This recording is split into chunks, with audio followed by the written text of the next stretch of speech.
God, indivisible, with liberty and justice for all. Thank you. Okay, so we will get started here. We have our team from NEOLA. Welcome.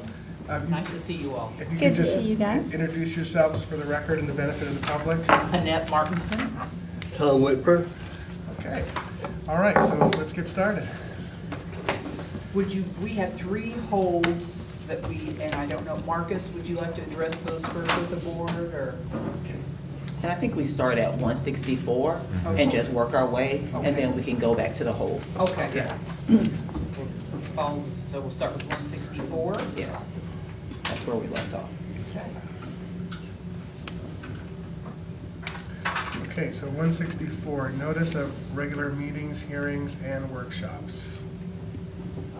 First, you see the 3 drafting notes. Those will be removed but there's options. Tom, you want to run them through that? Well, there's been some changes in law recently about this, and what's weird is that the legislature works on the school code part of the statutes, and they also work on the administrative procedures, and they don't always agree. And sometimes there's conflicts or apparent conflicts, but you can reconcile them. And that's what this is attempting to do. The first paragraph provides for due public notice at least 2 days before a meeting. Now, this, this for regular and special meetings. It's giving it, this first part is a drafting note. Paragraph 1 gives you the school code, says at least 2 days. But Chapter 120 in paragraph 2 says not less than 7 days. So obviously 7 days would meet both standards, both at least 7, no less than 7, and at least 2. So What do we currently do? 7. Yeah. all districts in Florida use 7, except for emergency meetings. And so this is why we have 7-day, and that's the end of the drafting note. It says pursuant to law, the board shall provide 7 days notice. And then you can do it on a website, or you can do it in a newspaper, which is a cost item. And then if there's no newspaper, then you do the announcement on the radio station. And you can also do posting of notice at the courthouse door if no newspaper is published. So those are the choices to be made. Don't we also post it like downstairs? So we do the website and we post it downstairs. That's where we notice all of our meetings. Yeah. Yep. So A, Check A and not C. B, and not any of B. And then there's a newspaper here in town, but you don't need it if you have the website. So, posting a notice at the district headquarters, you want to say, or what's That would be here, Yes, that's what we do, yes. is that courthouse? it's not the courthouse, it's No. the, District government service. Government services. Government Services Building. Does this building have a name or a number or designation? We're building 2 government service buildings. Okay, let's call it that. Is everybody okay with that? Yes, sir. And if I may, just a quick reminder to the board and maybe to the public as well, this is notice of the meeting. We always strive to have a published agenda that goes with the notice. But there's lots of cases in Florida that say for good cause, additional items can be added to the agenda of a duly noticed public meeting. So lots of times if we're thinking about having a meeting or an issue comes up within the 7-day window and there's kind of the question, hey, can we actually talk about this? It wasn't on the published notice. And the answer to that is yes, if there's good cause, we can do that. But the notice is for letting people know that a meeting is going to take place. The agenda is somewhat of a separate issue. And does that include items that are added prior to and at the meeting? Yes, it could be. As long as we can say for good cause, this is why we need to make a change to the published agenda. And the good cause standard is relatively low. Usually your superintendent's not going to bring an issue to you without a good reason, so. All right, next one is called school board meetings. And what NEOLA do is collapse all the different kinds of meetings into one bylaw. We used to have several, but trying to reduce the number. Oh.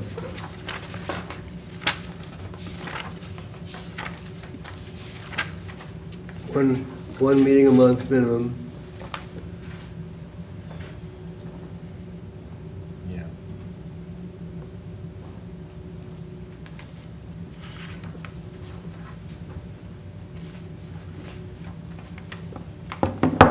Says they'd be open public meetings.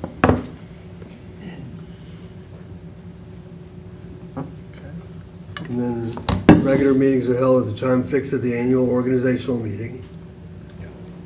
That's the, I guess, first and third or fourth.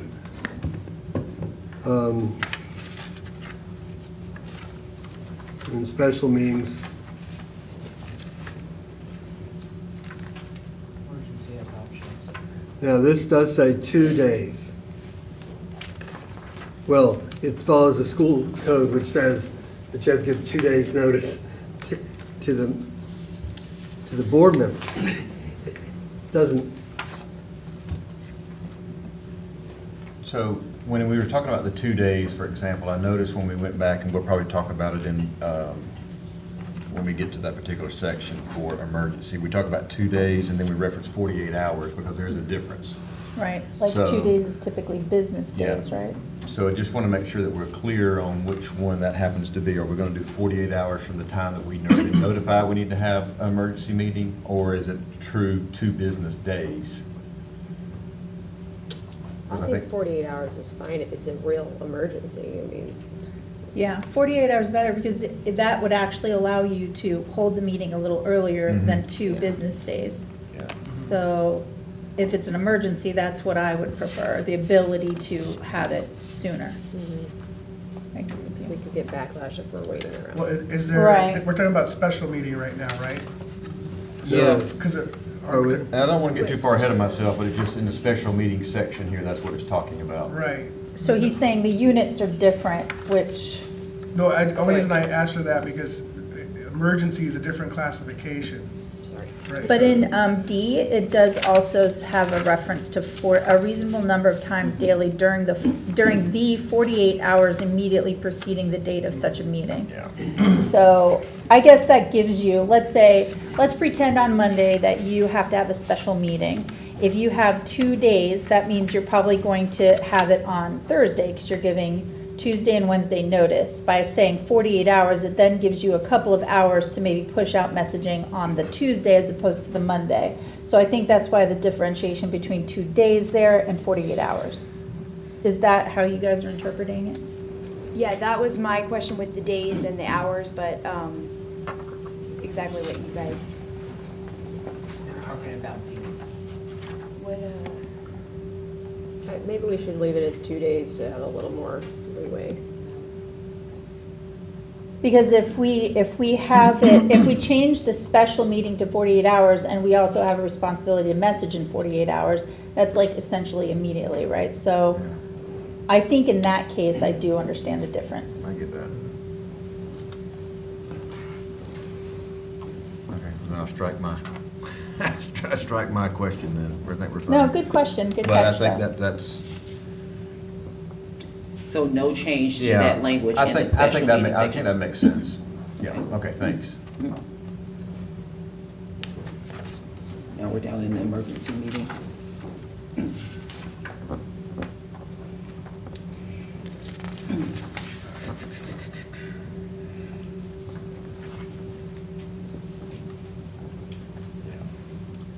so So are what- there any other options you would like 2 through 6? Or they are totally optional, you do not need to select them, but we just make them available to you if you'd like to select them, Well, in regards to emergency meetings. so we're going in and making, like, for example, posting a notice on the district's website as well as the district approved social media platforms, things of that nature. I mean, to me, all those make sense. So question there, the options here are numbered, does that mean we must select No. those? No. Okay, so. Is to- any one of these?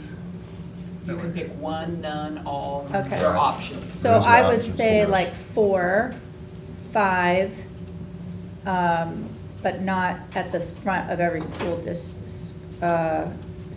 in the district. And for And then clarification, when you 6. say 5, you're meaning the language that we just used, right? Correct. Okay, for Right, this yeah. building. Yes. Building 2, government. So do we have consensus on Trying to see if there's any others. Like I'm basically saying, we don't have to put it on public broadcasting or wired services, Right. you know, that kind of thing to increase cost. You could notify the newspaper, that wouldn't cost anything. So they're required to publish it even if we don't pay for it? No, they won't be publishing, they'll just send Press somebody. release, basically, or, like something like that. Okay. Is that the current process? Is there a We don't have protocol very for many that? emergency, I don't think we've had in emergency meetings since I have been in this role. But we do send out press release to our local media about pick different it up. things, yeah. Okay. And they pick it up if they pick it up. So, but what we're talking about here is to omit some of these from the policy? Is that what we're talking about here? that? It's really Okay. not an omission, you're not selecting an option. Okay, gotcha. Yeah, well, I'd say the front door of every district, that, obviously, we don't need to have that listed there, so I agree with that one. So right now, we have the website, social media, the front door of the district's main office, and we'll have that there listed for this building.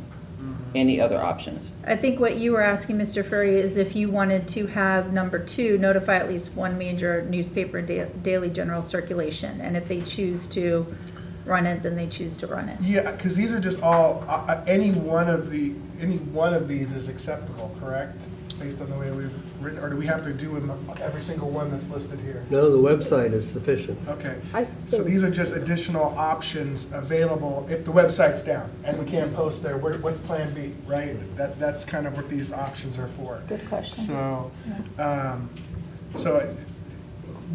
there's really no consequence to having more on there other than some perception that you didn't do these, right? Right. So. Right, the consequence is if we mess up and we Right. don't do it, then it's a problem. Right. This last sentence says, "The board shall attempt." Oh, okay.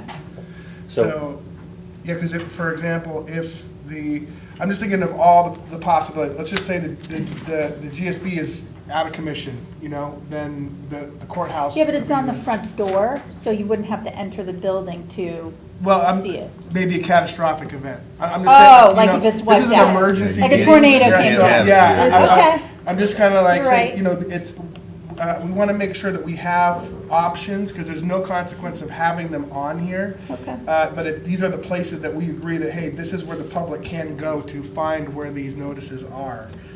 So like the courthouse door would be, it's just right next door, so we could use that one as, that could be another option, Uh-huh.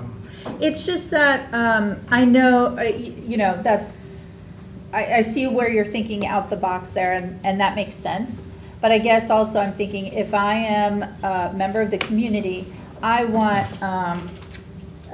basically patterns. I want to know, like, is it or isn't it? So I feel like if we're gonna do this, and God forbid you have emergency meetings, it needs to be consistent, right?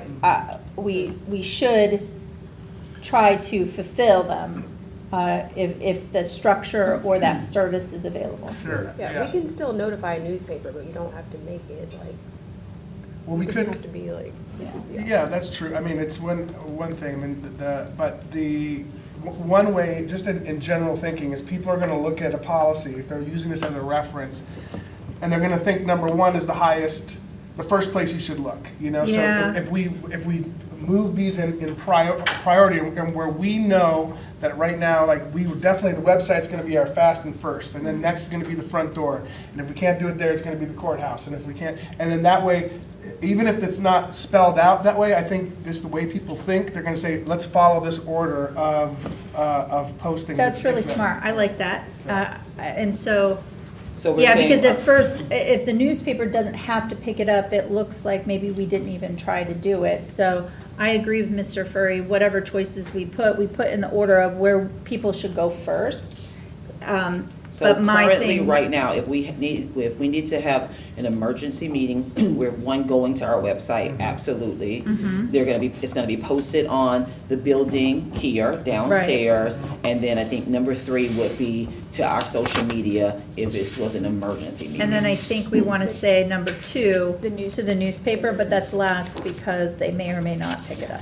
Yeah, I'd put that. And they probably will pick it up, just, I mean. we're Yeah, this is small- an emergency. Yeah, I mean, in literally, you know. general, I mean, that's news for this town, you know, Yeah. I mean, and if there's an emergency, depending on what the emergency is, they're gonna wanna cover it, so. And with newspaper, does it matter which, I mean, we have so many. What we do is a press release Goes to out the to local all. people that we Okay. have, and they pick All it right, up, yeah. all right. I think that would be, because you're hitting all the options. With this, and this may not be the right section, but when something's canceled, right, let's say it's a special meeting, but say it's a meeting that's canceled, is there a section, like, can we also do similar actions, like just being consistent? Is that the right location?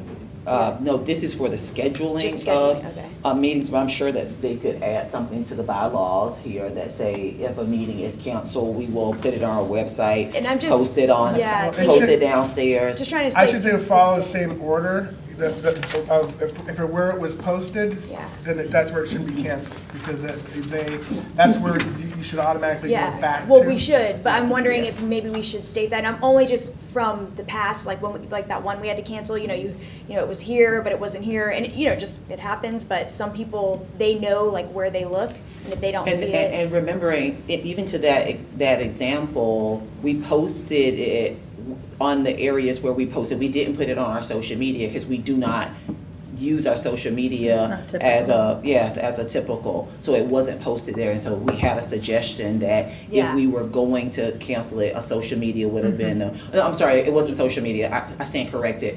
The recommendation was a message out to all parents that the meeting was going to be scheduled, which is not something that we commonly do. We did put it on our social media, but we did not send a message And out it to all was on the families. calendar. Yeah, it was on the calendar. and all website, of yeah, that. yeah. So I mean, Well, I was just we thinking, can add whatever, for language, this, so. I think if canceling, if we could be consistent with all of it, I think it would help So, others. Neola, do you have a- I'm going to suggest that you add a sentence to the preceding one, that the notice of meetings, that notice of cancellation will be given in the same manner. Yeah, that's what I'm looking Yeah, for, if there you you guys go. think, I just thought, that's been on the back. So it'll be that's a in good one, 164. Yes. Oh. Mr. Delaney would like to add some input here. Sure. On 164. That's my suggestion. yeah, he's gonna add some. I was just picking up, you always have the option of adding something to an administrative procedure. The notice is to protect the actions that are taken in the meeting. Because the penalty for not having a properly noticed meeting is that everything that occurred during that meeting is nullified. So if we were signing FEMA contracts or taking some kind of emergency action in that meeting, and then 6 months later, somebody said, oh, I'm taking you to court because I don't think it was properly noticed, that puts us in a bind. So this is very much like belt and suspenders. Your attorneys would rather go to court and say, Judge, look at all the different places that we provided. We understand it was only on 48 hours, but it was a true emergency, there was good cause, and look at all the things that we did to try to get the word out. To have maximum flexibility, and so you don't have to go through rulemaking, you can have an administrative procedure that talks about cancellation where the stakes are not as high, that your actions are going to be challenged. Right, so there's no statute about cancellation, only about noticing. Right. So that would make sense that would be an administrative role. So I think that might be the place to put that. Yeah, I just feel we're talking about it, I want to keep it on our list. Yeah, 'cause- and that's out of just common courtesy also to Yeah. our constituents and the parents, that they know they don't drive down here and And find out. consistency, because I think we've been really good at doing that, and we'll just keep doing that. Back to the emergency selections, I just want to make sure I have your thoughts correct. You're relieving one, and then you want what is currently numbered 4 as number 2, correct? Or is it, that no, would be- 5 is 2? So 1 is the district website, Yes, and that is 1. and then 2 is what was 4. 2 is 4 now. And then, 3 is social media. okay, what, That's 4. okay, what is 2? Well, we have Two is- posting on. Two, post this on the notice on the Okay, front got that. door. Yes, got that, okay. So that's 5, maybe 2. And this is 3. 3 is a social media, and 4 is media release.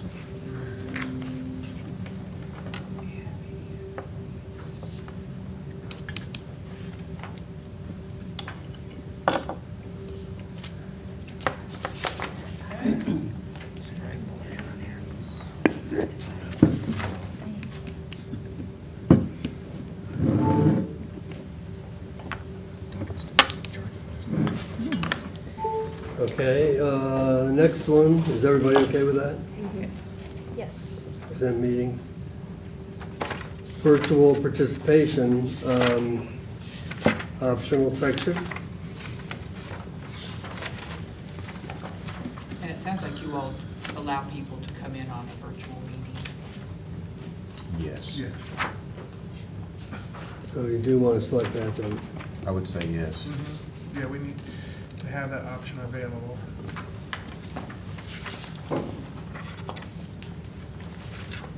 Was there I thought somewhere, whether it's in the current bylaws, that there was a requirement to notify ahead of time if you're going to be participating virtually. That was in one of our previous ones that we Right. talked about. It's yeah. in the second paragraph under virtual participation. Let's see. Where it says, there's also listed, yeah, Advanced Yeah. arrangements? Oh, it doesn't give an actual a board date. member. Yeah, so it just says advanced arrangements, so it doesn't give a timeline. Well, if Okay. it's, yeah. Yeah, I mean, I when could you see get if your car sick breaks or- down or something and you're like, oh, I can get that, okay.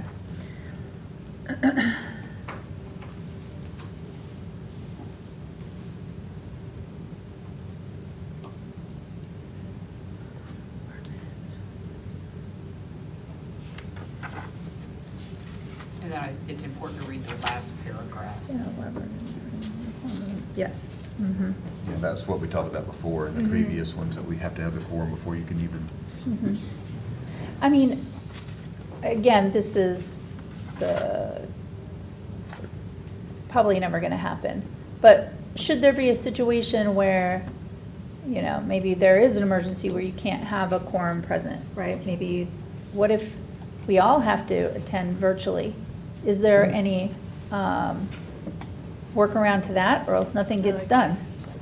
So Natural the disaster. current guidance on that, Attorney General opinions say the expectation is that you need to have a physical quorum present unless there's an emergency order in place. Okay, perfect. That would come from the governor. Yeah, okay, thank you. So that covers us for, Yeah. and good morning, Ms. Moore, I get to say hello. So we're good with 106? Yes. Yes, ma'am. All right, the next one is agendas, 165.1.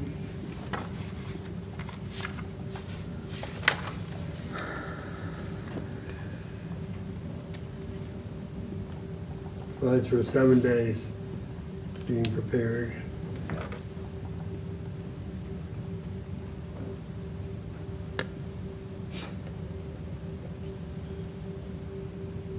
Now, that's just the agenda, it's not necessarily the attachments that go with the agenda. I believe, says the agenda along with any meeting materials available. Which paragraph are you on there? I'm just looking at A, thinking about what you're saying there, right here, somewhere Oh, in here. okay. The agenda alone. But not sure that that's total. Okay, So, so see, it with says the after the agenda attachments. has been made available, changes to the agenda shall be only for good causes determined, and it says that, that's referencing the change, but the materials to support it, I'm not seeing. We don't What's really this? So mail generally our the agenda agendas, so I don't know if that language really Yeah, I had that too. needs to be there. sometimes the backup material is not available at the time the agenda is prepared, so, Yeah, we don't want to, I mean, it would be ideal. Well, it's not just ideal, though. because I can't vote on things that I don't have the supporting evidence or documentation on. And if I need to make a vote on something, then I need to be able to have reasonable time to research it and ask questions of people. So remembering Well, that's that your agendas for your actual board meeting are provided to you well in advance Yes. of the 7 days. And so you may be referencing our informationals or specifically our informational. Those supporting items may not be available 7 days prior to that agenda initially being established. But we do our best to do that. But we definitely have them available the Friday before the Tuesday for that informational, and then you guys have the rest of that month in order to review those Sure, items. I mean, that's the practice you guys do, but it's not required by our bylaws. So is that something we Absolutely. want to define? And are you guys comfortable with that? Has that provided you all enough time to be able to review? Because, you know, I think one of these last go-arounds, right, I felt bad because I was emailing on Saturday. I didn't expect a response on Saturday. It's just when I had the time to do it. And then your staff is responding on a weekend, which, you know, I don't want them to feel they have to do that, right? Monday would have been fine, but it does kind of put, I think, sometimes that weekend burden on people. Well, the only thing I would say is that the reason why we, you know, there are some districts that just have one meeting a month, right? And so we have chosen as a board to meet and do our agenda workshop in the beginning of the month, where that's the actual agenda, and then all the supporting documents. At that meeting, we should identify what information we need. Of course, more information may be needed later that we didn't know we needed at that meeting, and that's why we have that there, so that in hopes that each individual board member can get all the information they need prior to our business meeting. Now, there are circumstances where new information has come to changes, light, yeah. and you know that is something that we have to deal with. But ideally, we should be getting that information that is if it's available. That should be enough time under most circumstances for all board members to get what they need prior to. But they're not distinguishing that meeting separate, right? So this is the policy for both sets of meetings for us.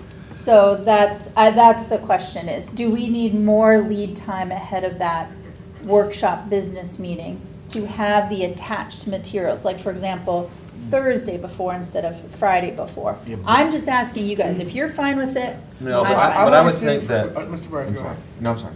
I was just saying that our workshop meetings are not, to your point, are not voting material time. It's not time we're going to be voting on a topic. If we were going to be voting on that, I would concur with what you're saying. I need all the material to be able to make that decision. But we're not at our workshops. So I feel comfortable with us saying, okay, well, I don't have everything now, but I will have it during that meeting or right afterwards, within the next 2 weeks. for But us to have then the we meeting. can't actually debate and discuss it, and if we don't have the Sure. information, But- right? That's kind of where I'm saying, like, So- it prevents us from having a collaborative conversation on Right it. now, all materials are provided to you. Everything is attached for, and I'm speaking specifically to your informational meeting, which is your first round. That's anything that will be new, that hasn't been brought before. All of that information is finalized and attached no later than Friday before the Tuesday of that meeting.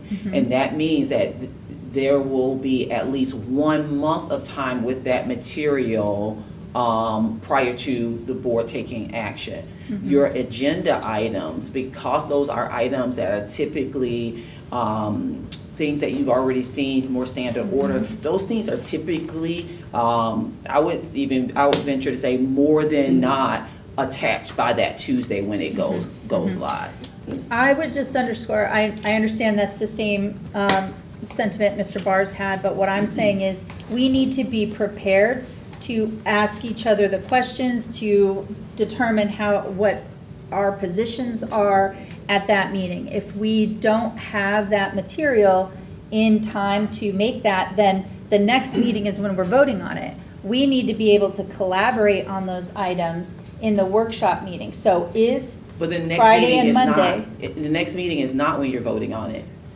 we have the So you'll workshop. have an informational, you'll have an agenda, So But the usually agenda that's the one after the informational is usually different topics. So, because you're thinking about it kind of in reverse order.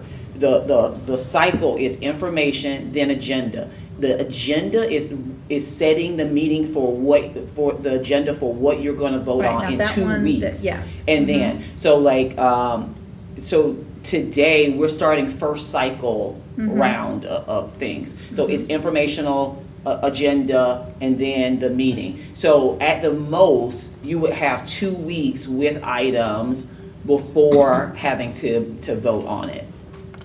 And I think really what the mechanism here that we want. At the least, I'm sorry, not at the most, at the least. I understand. What I want to prevent is that if we say in here that all those attachments has to be in there and they're not, we can't notice that meeting until that. So I'm all for every board member getting every bit of information they need to make the right decision on when it comes to vote. Right, because we as a board have collectively decided to invest the time and do these workshops ahead of time, I think there is ample time to get that information, and we shouldn't hinder Okay. our ability to notice based on an attachment. Because it could be just one thing that, and again, we want them to provide us with the best information, and if that Sure. information is incomplete or not ready to be attached, we don't want to rely on that or do double duty going Right. back and re-referencing. And Yeah. I guess in the end, the fail-safe is we could always ask always. that something gets pushed, so. Yeah, Yeah. and then if we don't, we can table and reschedule an item to be Okay. reviewed if we truly don't have Right. that information. And I think that would, there'd probably, if that was the case, there'd probably be consensus amongst the board if that data was not there. Yeah, and I 'Cause we're all think relying on the same data. doing so. that, like, especially like with the training we learned, like if more than one of us feel like, because if someone feels that way, probably someone else may feel that way, or even staff too. And if we all just, feed off of each other on that meeting and say, hey, let's just not maybe table it, but if not tabling it, like, just go through the process that we learned through training and Yeah. just stick together and just kind of research more. And So after are every we s- thinking that, even though it's our practice where they're providing it on the Friday before that particular meeting, we can't put it, you're just saying not to spell it out in here because technically that's an additional meeting that maybe future school boards won't continue to have, and then it would lock them down. It could delay important agenda items to be voted on due to an attachment that we would demand be there at the noticing of the meeting, right? Which is 7 days prior to our discussion of agenda, not vote.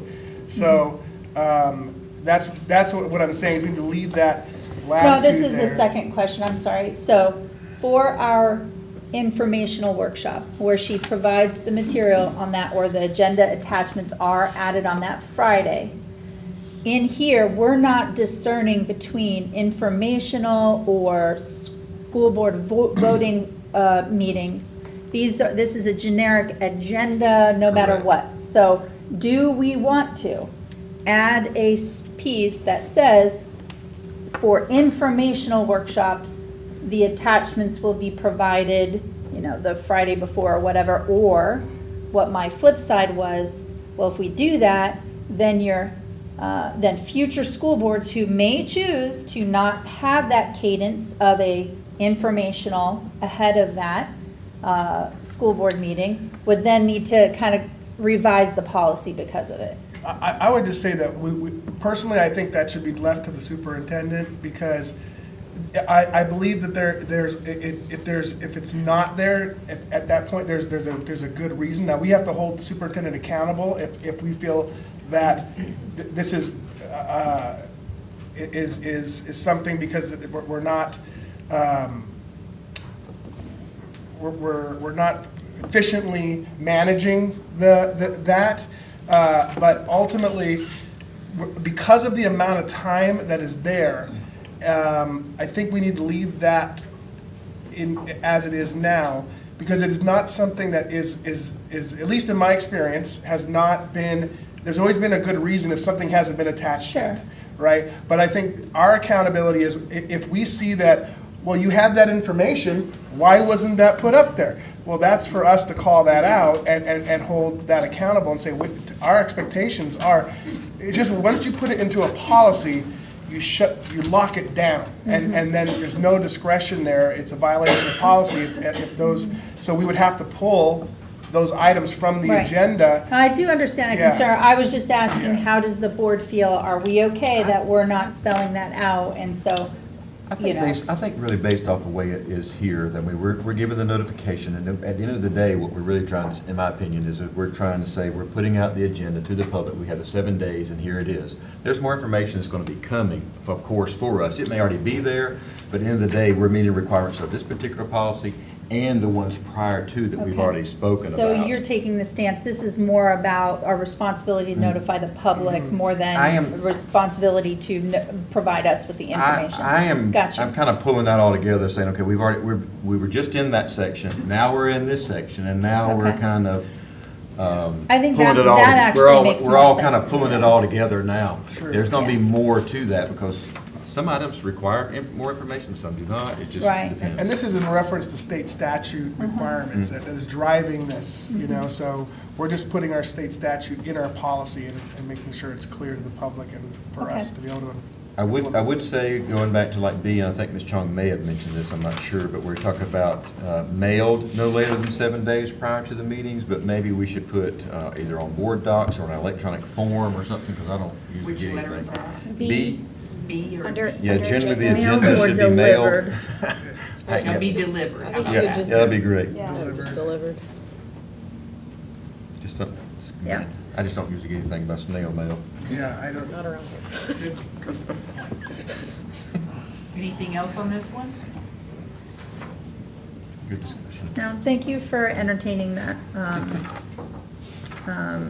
concern. Absolutely. Okay, Next one is recess. Speaking of that, yes, Is that okay? Yes. And then adjourn is 165.5. yes. One second. did you want to break, Mr. Barnes? No, I was just. Okay, I just wanted to make sure you weren't trying to hit I something was to just me. playing. I'm sorry.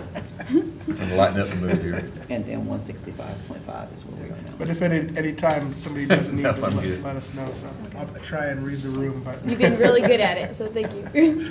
Next one is 0166.1 workshops.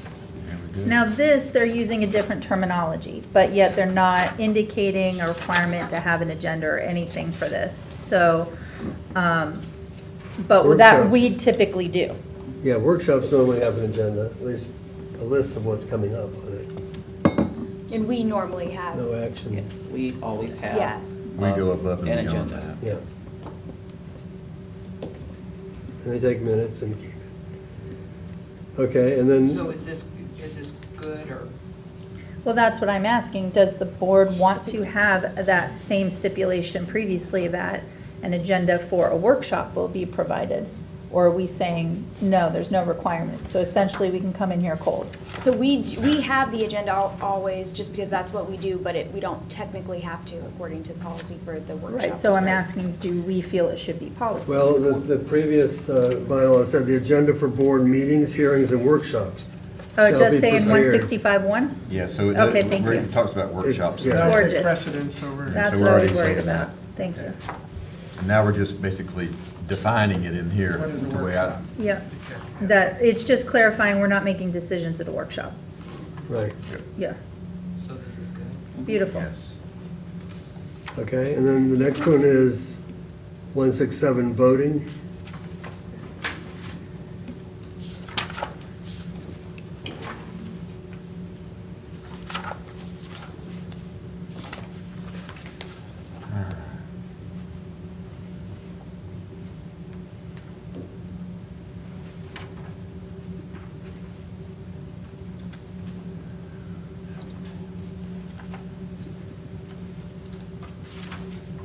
I didn't have anything here. No, Yeah, I don't see anything that Change. Good. needs change, yeah.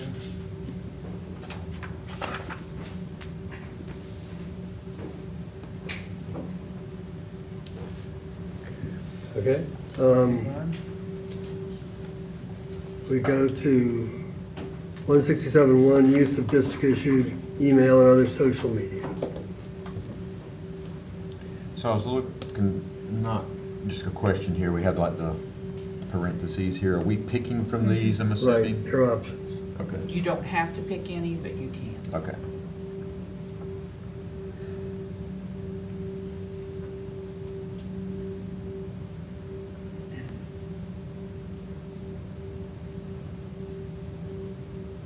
I-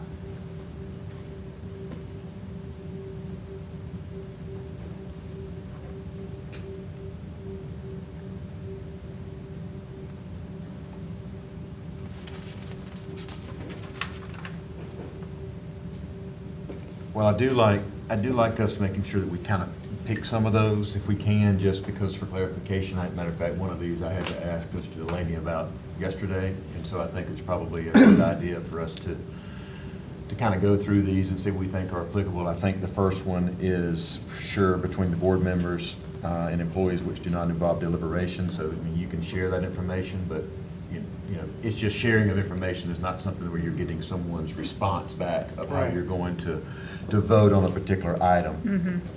I honestly don't have an issue with any of these that we Right. click, check, if you will. Yeah, these all seem fine to me. So at your, just to confirm, A and 1, They're saying all. Yeah, I'm saying Yeah, all. all.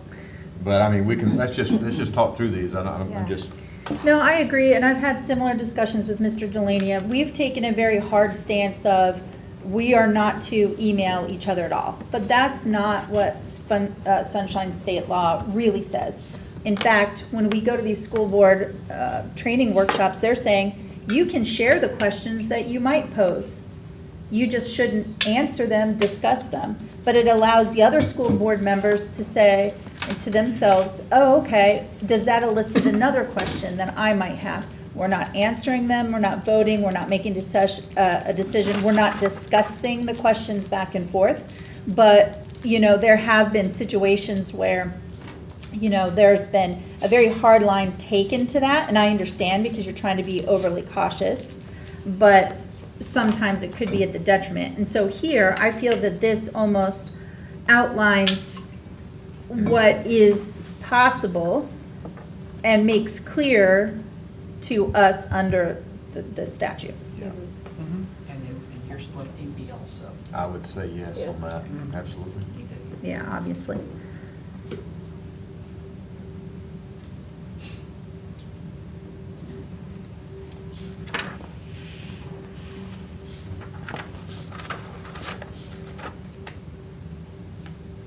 Are we okay with 167-1? For those Now? selections? Yes, sir. Okay. Minutes, 168?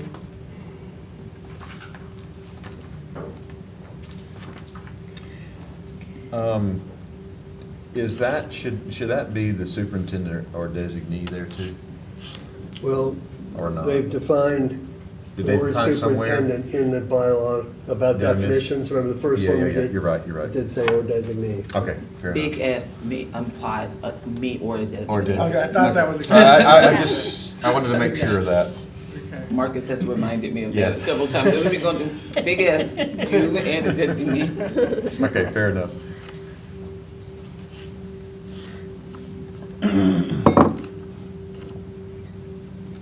Okay. And then, is that okay? Then 169.1 is public participation at board meetings. This has been recently amended based on the case out of Brevard County.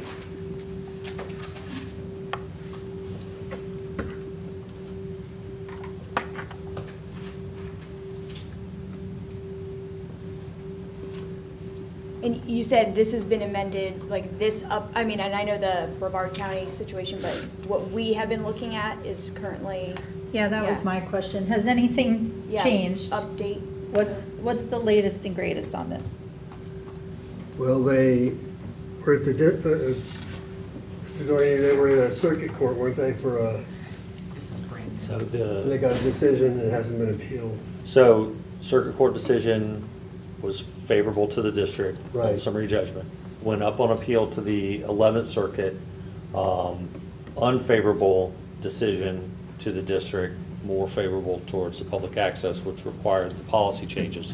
There was a request for a rehearing of all the judges in the 11th Circuit. That's a special procedure you can do. That was denied, so we have a final decision from the 11th Circuit, which is mentioned in the second paragraph of the drafting note. Second paragraph. Viewpoint Wait, back to neutral, that. What was reasonable. denied? Sorry, I didn't. So, the final outcome, Okay. we've got a final decision unless they try to go to the U.S. Supreme Court. Not even 1% of the appeals to the U.S. Supreme Court get heard. So we have a final decision.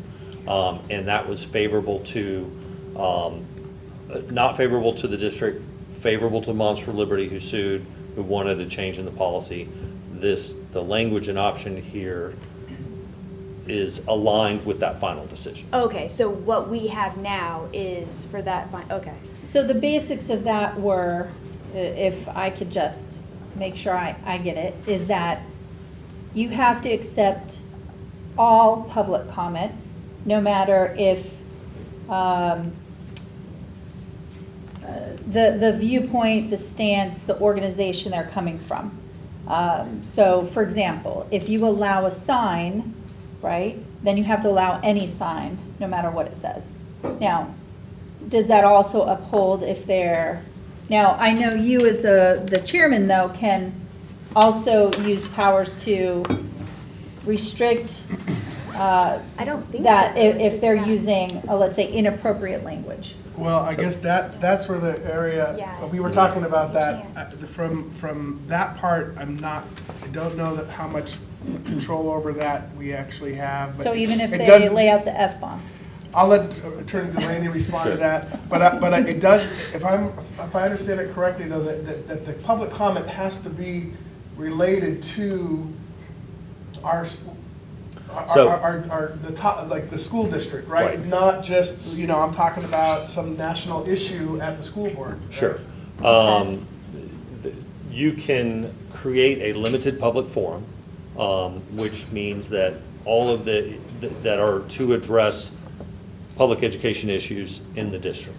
We're not going to talk about geopolitics or Okay. have someone come in and So that's the protest, restriction. all Okay. of that. You can limit, whether it's obviously agended or even on non-agended items, you can still make it pertain to public education and the work here in the district.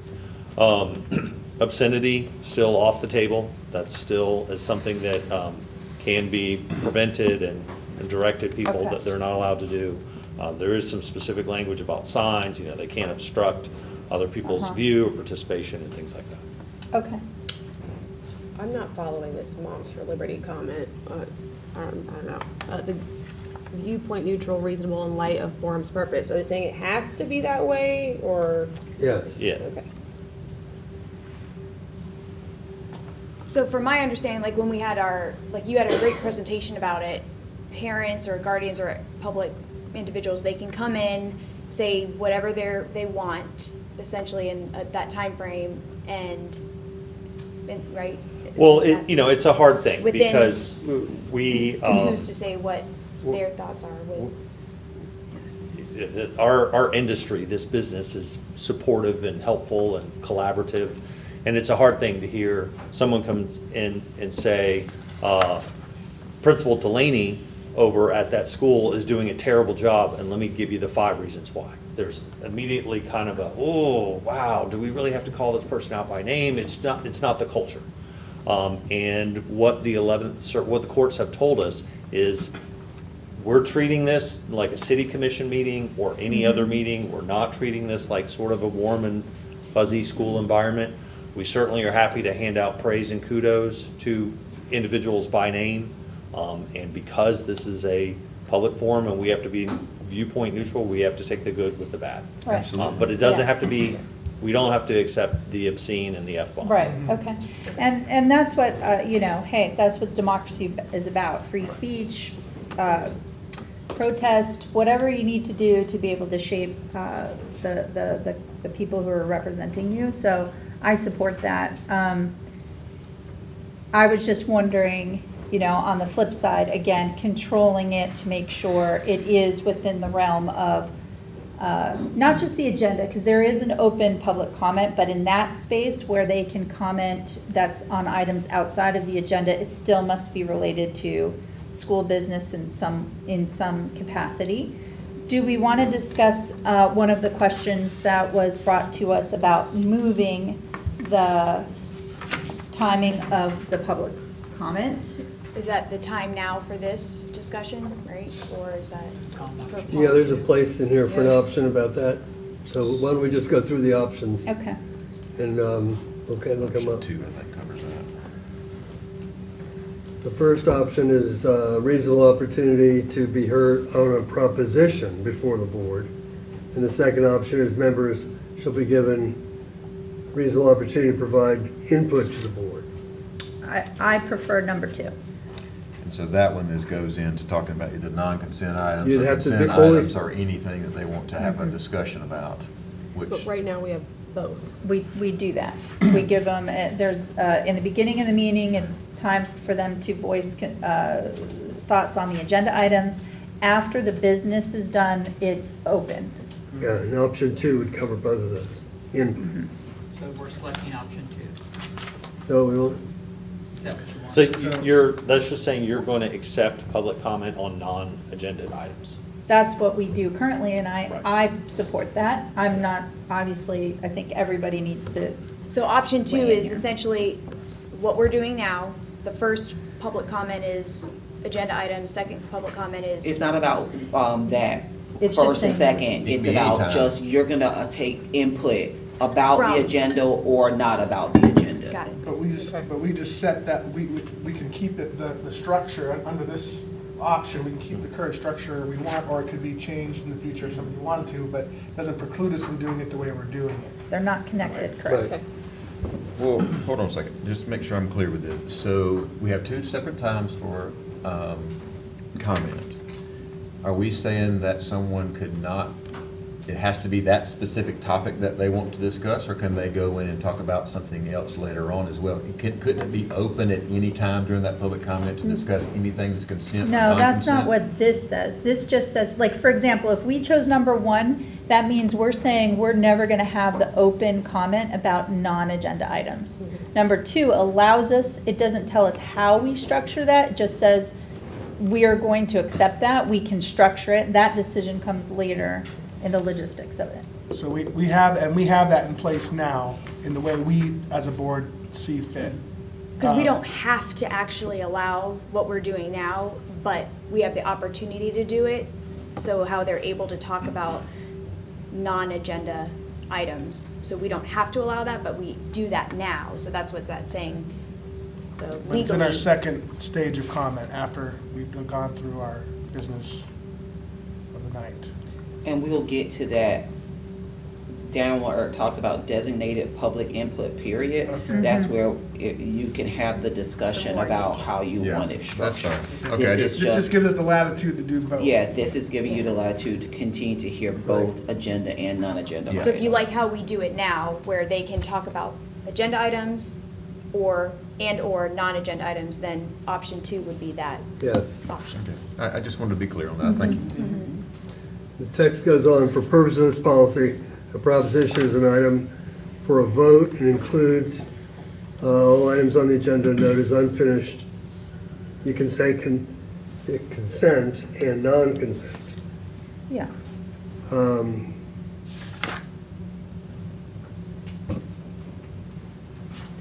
And then you can add something else if you know, do you have discussion items on the agenda, or what would be another non-consent? Well, wouldn't you say consent or non-consent or any other school-related topics? I mean, something to that effect? Well, on the agenda, though, it wouldn't have you'd either be consent or non-consent. Well, Some there are people go up- recognitions. Yeah, some people go up and make comments about strategy. recognitions, like, they want to make a comment that they appreciate, Yeah, just like we did last state week, champ, someone yes. come out and say, hey, I want to thank them, or somebody may Yeah. have something they want to say that's not on a consent item, Right. maybe So- just something, go ahead. So this is a paragraph relating to propositions, though? Yeah, okay. Propositions are You're right. things that y'all are going to vote on? Yes. I mean, My, So this would just be the consent and action. I'm sorry, items you're right, I that we have. apologize. Consent, non-consent, and So Oh, a proposition may include. Yes. So we're consent and Just non-consent. take the first Yes. option, Oh, there, yeah. consent and 17 non-consent, public and comments on strike your next and at the bottom. proclamation. That, I think that's what they want. Propositions do not official act. We are doing Bless you. consent and non-consent and Yeah. striking and to the end of that Right. sentence. Period after Yeah, non-consent. that makes sense. And then, official act,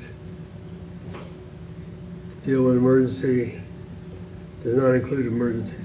And ministerial act, approval of minutes, ceremonial presentation. Minute exempt from 286, and meeting in which the board is sitting quasi judicial. Those things are not propositions for purposes of public Right. comment. And, So then the next decision is to limit time or not. I think it's obviously wise to limit the time. I think, what do we have, 3 minutes? Yeah. And I know, and I'm just gonna throw these ideas, like, we've been meeting with different districts, with training, and I wanted to throw some things out to you all. Again, I'm just ideas, but I like the 3 minutes. I think having a time is a good idea.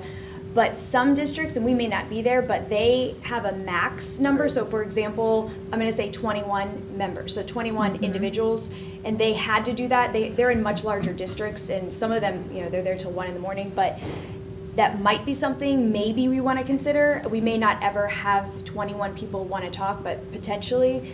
And that allows, 3 minutes per person, and That'd be, I yeah. also think That's an hour learning. of feedback, but, so, right, because Like that just could be. considering if- a number. If there's a hot topic and people have a line out the door. Yeah, And we are saying we have to accept everybody who signs up. yeah.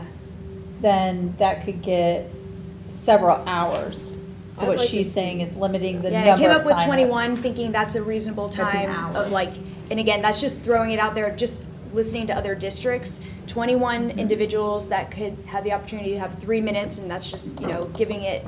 And then that way, everyone has an opportunity, but some districts also, they allow individuals to give their time to other people. I wouldn't recommend that, just from what I've learned. No, So it's I know easy to that's lose come up it too, so on it just, that, yeah. in my opinion. But I like having a number. We may not ever have that, but there could be a couple times. But if we at least have it in policy, then we're kind of mitigating the future with risk of that. I'd like to see like a cap on it, like 30 minutes or whatever it is, and then dividing that time up. 'Cause isn't And that that's what I did with the Florida 21, board so does? Well, 1 that's what hour. she's saying. So So if we if- give 3 minutes to every person, that's obviously 63 minutes and transition time in between. It's probably gonna be an So hour and 15 minutes. You're saying a number of people or a number, like a set time? So both. So 3 minutes a person, max 21. So if 25 people came in and they wanted to talk, the first 21 people that are signed up are the 21 people that can talk.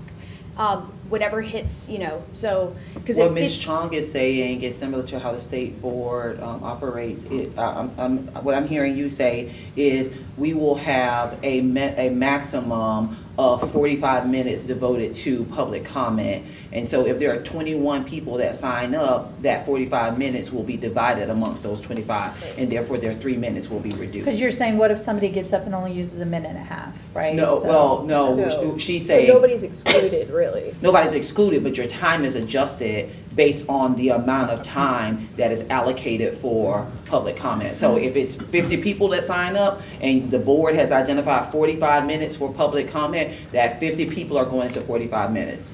And your So time will you- be adjusted It could end up beforehand. essentially being 30 seconds or 1 second, or, I don't, It could- I'm I not mean, in favor of depending that. on how I would, many- if we're gonna have public comment, somebody should be able to get up there and form their whole argument.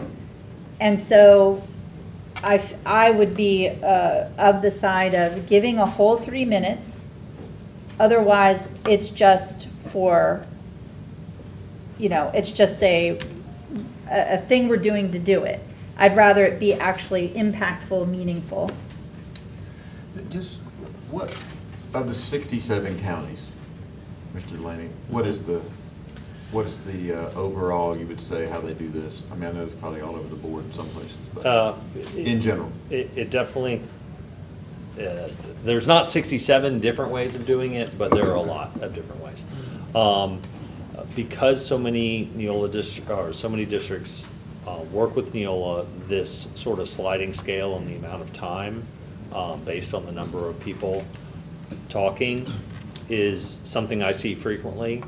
I think there is a concern that if you limit it to 21 speakers, you could incentivize one group to come in and pack all of the comments out, and you wouldn't maybe hear both sides of the issue, or you wouldn't hear multiple different views as much.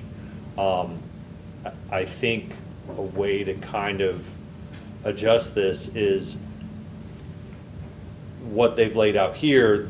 If someone wants to say something, they may only get 1 minute, but that's because more than 20 other people have already spoken at that point. There's probably not going to be a lot of new stuff to say. They don't necessarily need to repeat what you've already heard 20 times. And I have seen that where they can still effectively get their message across. What if we did where if it's, we will devote 3 minutes per person. If there are in excess of 20 people, then we will take the, in a, like a random selection. If I could just make a comment, I think your bylaw allows for you to make adjustments as appropriate for the meeting, because it says they're gonna get 3 minutes unless it is adjusted by a vote. So at the meeting, if a board member, you know, We see notice we got 50 people signed let's- up, you can make a recommendation or motion that it be adjusted to 2 minutes at that time. And the bylaws allow for that to happen. That would be option one here. And I think that's where I was going with this, is Yeah. I think that we start putting numbers on something, we're gonna go down a rabbit hole we don't wanna go down. And we need to be aware of that, and if we have the options to say, hey, we need to adjust the situation based off of what's in front of us, then we can do that. Yeah, and there I are guess ways the to flip- manage that by saying, okay, it's clear that there's a large group, you know, because of the time constraint, they can identify a representative of the group to speak on behalf, if, you know, rather than having the same thing over and over again. from But the this- flip Yeah. side of that is that we could be seen, because there isn't a pre-existing policy, we could be seen as trying to shut down that voice. Well, and that may be, but I feel like we're shutting down the voice by making a point that we were gonna do it, you know, and Or we're gonna put a protecting number on it the now. voice. Well, we already give 3 minutes. What I'm saying No, I'm is, talking about like a number of speakers. so you're saying that if there were a day that we had 60 people sign up, that you are fine to provide that? In general terms, for me specifically, yes, I will always lean towards, we need to provide time for people to speak. I'll always lean towards that. Now, does that not mean that there's time for an adjustment? Because now we're hearing the same thing over and over and over again, and it's like sometimes beating an old dead horse up here. But that There- adjustment wouldn't be, we wouldn't know the repetition ahead of time. We would have to say, oh, there's 70 people. Are we gonna adjust this? Because or else we're gonna be here I for would- 4 hours. I guess I would take it that from this particular last kind of from the comma forward is, we could stop right then and say, all right, we have to make an adjustment, and explain the reason why we're making the adjustment. And the board chair could say, I'm gonna call for a vote now for the remaining X amount of people. You know, you get 2 minutes, based off of I whatever. just feel that, number And I'm- one, that vote could be skewed based upon what is being presented. I think number two, when there isn't a policy that's already there, it can leave the perception that we are squelching, which we've already had a couple people say, that we're not providing enough space to do that, or it's difficult. So I would not want to do that in the moment, in the But, heat you of know, emotions or whatever, because obviously if there's a lot of people, it's a electrified situation. Well, before one brings up, they have to evaluate the consequences of the motion they bring forward, right? And if a majority of the board agrees with that, then that is the will of the board at that moment. But there's two sides to look at it. Like in the case of somebody brought, I think it was Mr. Delaney. You know, if you limited it and a special group got there early and blocked off all the But that time. way, we could, my suggestion was randomization. It solves for that. Well, not necessarily, because if the way it is now, if you show up early you could all show, they could show up beforehand, fill up all the spots with one group. Randomizing wouldn't change that, and it would block out. No, if we didn't, so if we said, we can have 1,000 people sign up, but we're only gonna randomly select 20 to actually come up and present when it's over 20 people. I perceive somebody is gonna be channeling, like, even when we did randomization for a committee, we had, people, thought that the randomization was like fixed on the back end, that only certain people got selected first, and it was like, it was just put in a randomizer and select it. I'd still like to see a max time, and just because Will and I have, we've kind of done this, you also have to factor in people coming up to the podium, like, it can really become very lengthy, so. Well, the next option, Well, I want to say, had 3 minutes. when there's a meeting and, like, say it's a hot topic, even if it's not a hot topic, if people are gonna go and talk, no matter what, let's say there's 10 people and they're all talking about a book, I don't know. They're all gonna wanna talk no matter what. They're not gonna they're, in their mind, they are prepared, they've been thinking about this, they're planned. So if they're like, oh, this will be our dedicated speaker, they're all 10 gonna talk no matter what, just because they're ready. They wanna express, not good or bad, it could be good or bad, but you can't change it. They're walking in with a mission to talk, and that's what they want. So I think we either have to, if you put a limit or not a limit, like whether it's a time, like 45 minutes, or 21 people, it's the same exact thing, because everyone's gonna wanna talk, that they're there for a reason, so Right. I Well, think it's not. again, going back to Mr. Barr's view, is that there's ways to address that, is to say, okay, we've heard from 10 people and they're saying the same exact thing. And as a board, we can say, I just want to make it clear that on this viewpoint, we've heard your position, right? And are there, we welcome additional comment and everything. But if we see that is what's happening, where everything is going to be the same exact, because what I'm saying is individual thought is one thing, right? But then you have the case where everybody comes in with a prepared, printed out sheet and just repeat the same thing. That's clearly an organized, it's the same message being recited over and over again, right? There's a point to that. The point is to show how much backing there is for that particular concern. Right. I'm just saying, I don't care I don't care repetition, I don't care diversity of topics. What I'm just saying is, if we don't have a policy ahead of time, we are going to get the whiplash of people saying, we are trying to squelch their free speech. We are trying to, in the moment, reduce their voice. But I would say, if you, so that, I say that's a more, that's, we're falling back on a policy to do the same thing is, to me, is kind of like, a way out as a public official, not making that decision there. I think if that instance occurs and you want, and we acknowledge, the board acknowledges, we have acknowledged your support for this here. That's what they're looking for. They want to know that they've been heard, right? On the same exact position. We can make that adjustment at the meeting at that point if we feel so, because I understand that we're in a cycle here, right? You're saying you advocate for in the meeting. I'm saying that I feel that can be biased based upon the topic, and by having policy, it's not a way out. It's transparency, procedure, so that nobody can take it like it was an issue with the topic at hand, or that we were trying to reduce their speech. So those are two options. The third option was Mr. Barr saying unlimited. Have people sign up. If they sign up to deliver 3 minutes, we listen to them.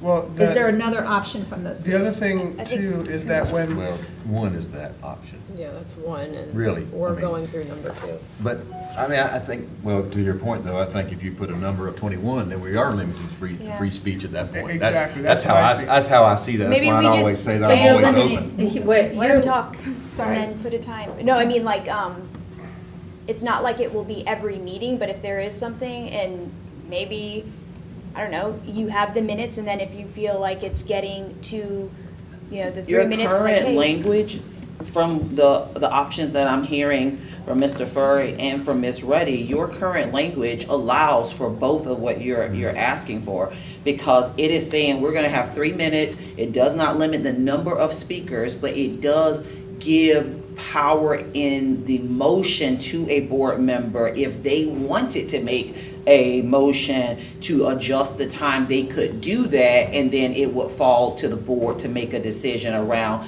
if you will adjust the time or not. So, I mean, looking at your current bylaws, it allows for you to do Unlimited. both You of could those adjust things. it It accordingly. allows for unlimited speakers. Mr. Delaney has, I don't, If I could offer a little bit of perspective, I do think that members of the public get very concerned, and they automatically assume that their viewpoint is being limited if a decision is made once public comment has started. So I would encourage you to, if there's going to be an adjustment made to the normal procedure, to make it before public comment starts, just based on the number of sign-up sheets. Yeah. And that way you don't know what the content is gonna be, you're remaining viewpoint neutral, but we got 70 people out here, we want to be fair to as many of them. Let's also not forget what is built into the policy under option 2F, where if you do have 70 people, and they all, and a big chunk of them have the same pre-printed form, you know, that's their opportunity to get together, designate their best speaker, have that person get up there for 3 minutes and say, and this is what 35 other people are here with me, agree with me. And, you know, that can kind of encourage a smoother meeting that doesn't keep everybody there for 3 or 4 hours of public comment, hearing the exact same message, but it's still delivering that So in a message. session, how would we know that there's a pre-printed message, that there's a group, and because it sounds like in F, that awareness should come from the person speaking or the group speaking. Where is that published on the table when they're signing up? How would they know? Well, it would be in our public comment policy, and there, certainly you could include that language in something that's pre-printed on the table, on the sign-up forms. That could be added, that quoting from the district's policy. But it puts a little bit more of the onus on the individuals or the groups that are there to get together and organize their message a little bit better in the interest of everybody having a reasonable opportunity to be heard. But the main points that I'm trying to emphasize, it's better to make any kind of adjustments to the normal procedure before public comment starts.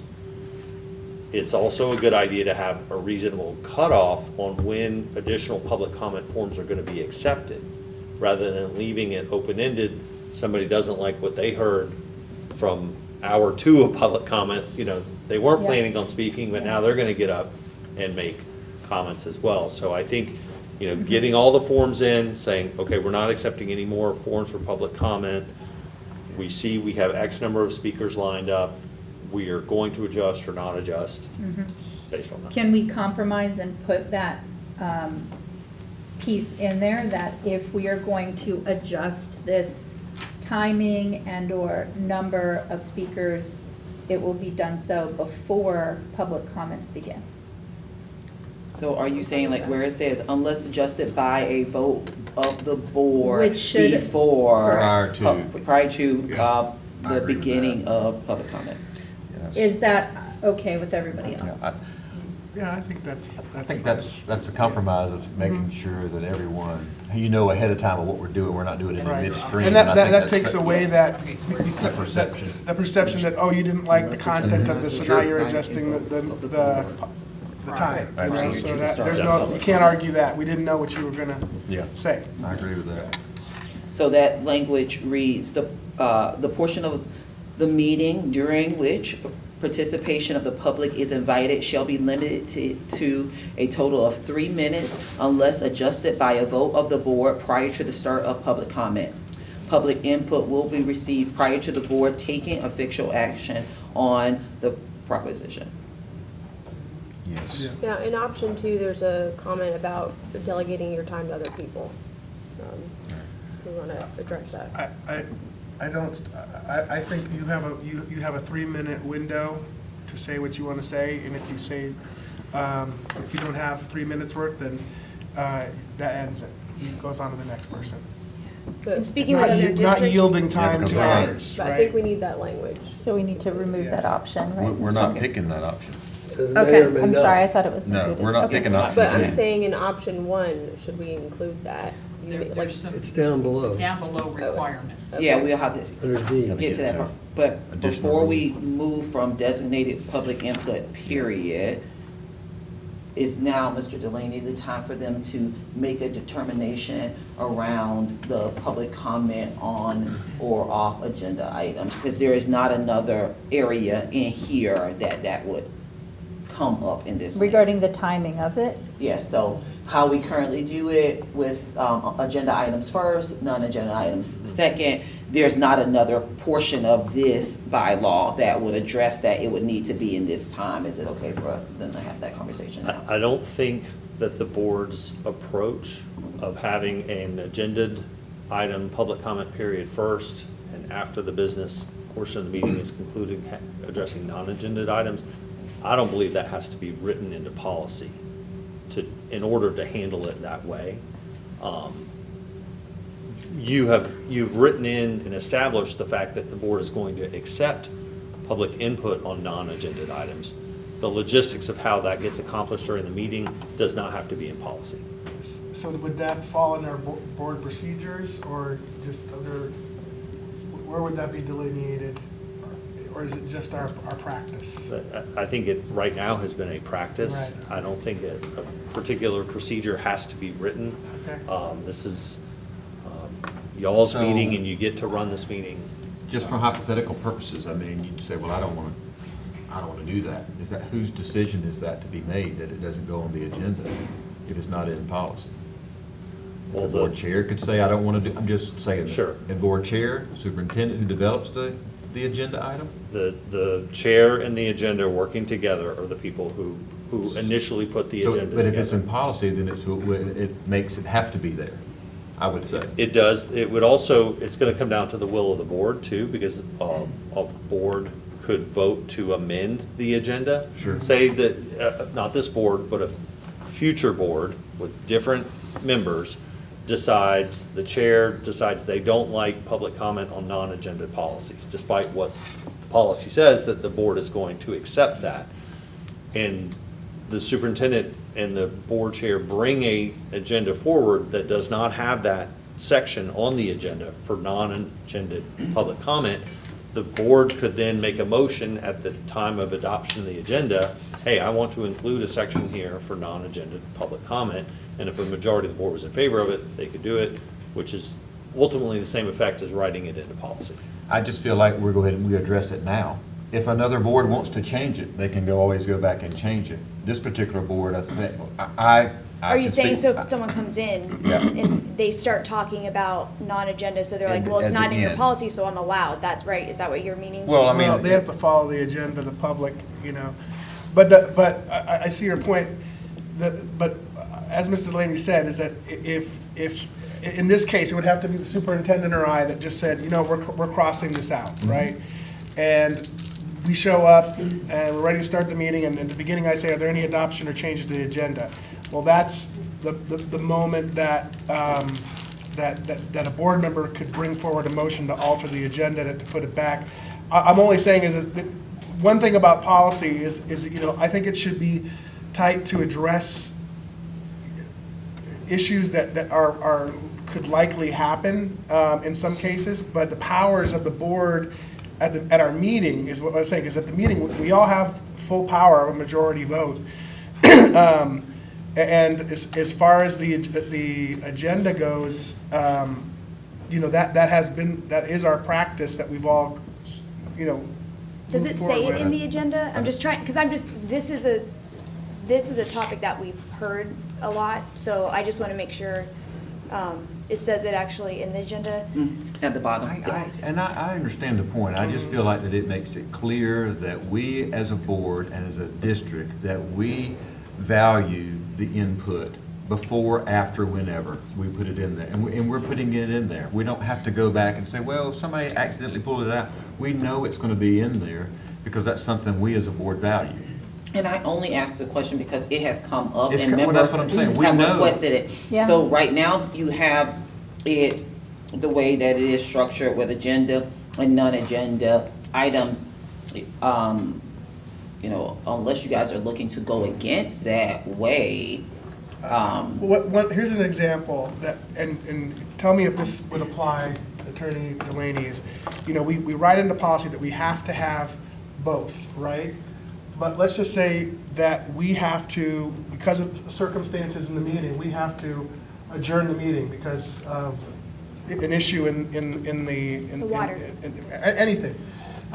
Now, we've ended the meeting with, you know, that it was a requirement that we have both, and that's at the end, and that they didn't get to speak. Does that create an issue for us? No, because in it already that allows us scenario? to amend during the session, right? Where before public comment, we would maybe adjust time or whatever. We've already selected the option where we're saying we have to have public comment. What we're trying to determine now is we want to ensure it's clear. We provide a separate space for non-agenda items and agenda items, and we detail when that is. The question was, should we move when non-agenda item discussions are up? Because that was the request by some constituents. But we just don't have it in the policy yet first to say Right. we even do it. So Correct. the So- timing of it comes into a procedural issue into what, now we just need to say, are we going to do it? Yeah. Are we going to make sure that they're distinctly separate in the agenda? I think that's what you're saying. Yeah, I think it should be. Yeah. I personally agree. think we should add it in there. I understand your point that we could do it, but as a matter of just having that openness, I think it doesn't hurt to have it in the policy. And the more clear we are And it's with policy, clarity, yeah. the better off we are. So so let me just understand, well, first of all, I didn't get an answer Yeah, I'm to my sorry, question. Andy. Would there be an issue if we write this into policy? I think if there was a reason for the board to adjourn, you know, when you're taking that vote to adjourn, you'd all probably also say, we're going to adjourn to this time certain at this location, and we'll continue the rest of the agenda at that moment. So that's probably how that would get handled. and the ask for public comment based on these bylaws and the requirement of the board, they only must hear comments related to items in the format of in their meeting, related to items that they're going to take a vote on. And they shall do that before taking vote. That's So- the agenda items. Yes, Right, and that's a then- requirement. yes, that is the requirement. By So statute and so yes, forth. the additional opportunities for individuals to speak on items that are non-agenda items is just, it's a bonus that they provide. Yes, it's another communication tool in addition to email and Yes. Face-to-face meetings, all of those things. that y'all make yourselves available for. So the first one is state statute. We have to allow that Correct. irregardless, the first step. Yeah. Right. So are you okay with us drafting the language that states 2 public comments will be provided? First public comment will be on agenda items. Second public comment will be on non-agenda items. In And order is- for the board to allow for the business of the board to be brought forward Is first. everyone okay with the timing of that? Like, the first is I don't think agenda that- items, the second is any items, like, I don't think that goes into policy. Where are we though. gonna, I guess, where are we trying to put that? Before or after we vote? Are we gonna just keep it the way that it is? I think here, for this, we're just saying we will distinctly list those on the agenda, but in terms of the Okay. timing, I don't think that that is, goes in policy. that is something that can be flexible for future boards. But to Ms. Ramirez's point, I think we would need to add that to a board agenda item to discuss if we want to make a change to what our current practice is and vote on that. and I'm just going by what, Yes. the community is asking, and again, I like how it is, I feel like it's structured and everyone can get what they need in, but We need I to just wanna address it make with the sure, community, right? yeah, the Mhm. community is okay with how we do things, or why, are we gonna do this, but Okay, we just need direction Well, on what this- should I we think be going back to having what here. your point is, the direction, Yeah. I think should be what you're saying here. We're putting in agenda, non-agenda, or consent, non-consent, and then And then the timing is different. afterwards. You guys work through. Yes. Okay, Yes. so for this area here, we're adding Yeah. that there will, public comment will be available for Consent and non. agenda and non-agenda items. Yes. And then they will work through where it goes at a separate location, at a separate time. I think the fact that you've already said that input is going to be received, and address the language that was chosen earlier, I think crosses that bridge that agenda and non-agenda items are going to be addressed. So Yes. this would be, Will that work right there? Does that sit? yes, and I think what I'm hearing, the consensus of the board is asking for a little more detail. The public comment on non-agenda items will occur after the conclusion of the business portion of the meeting and will be limited to education issues relevant to the district. You know, something kind of The making agen- it clear. For the agenda items, it'd be prior to the vote, right? It just needs to be written in a way that somebody couldn't take our policy and say, listen, the way we interpret this, you know, I have the right to say any comment I want at the beginning of the meeting, right? I just want to make sure that is clear that we have that.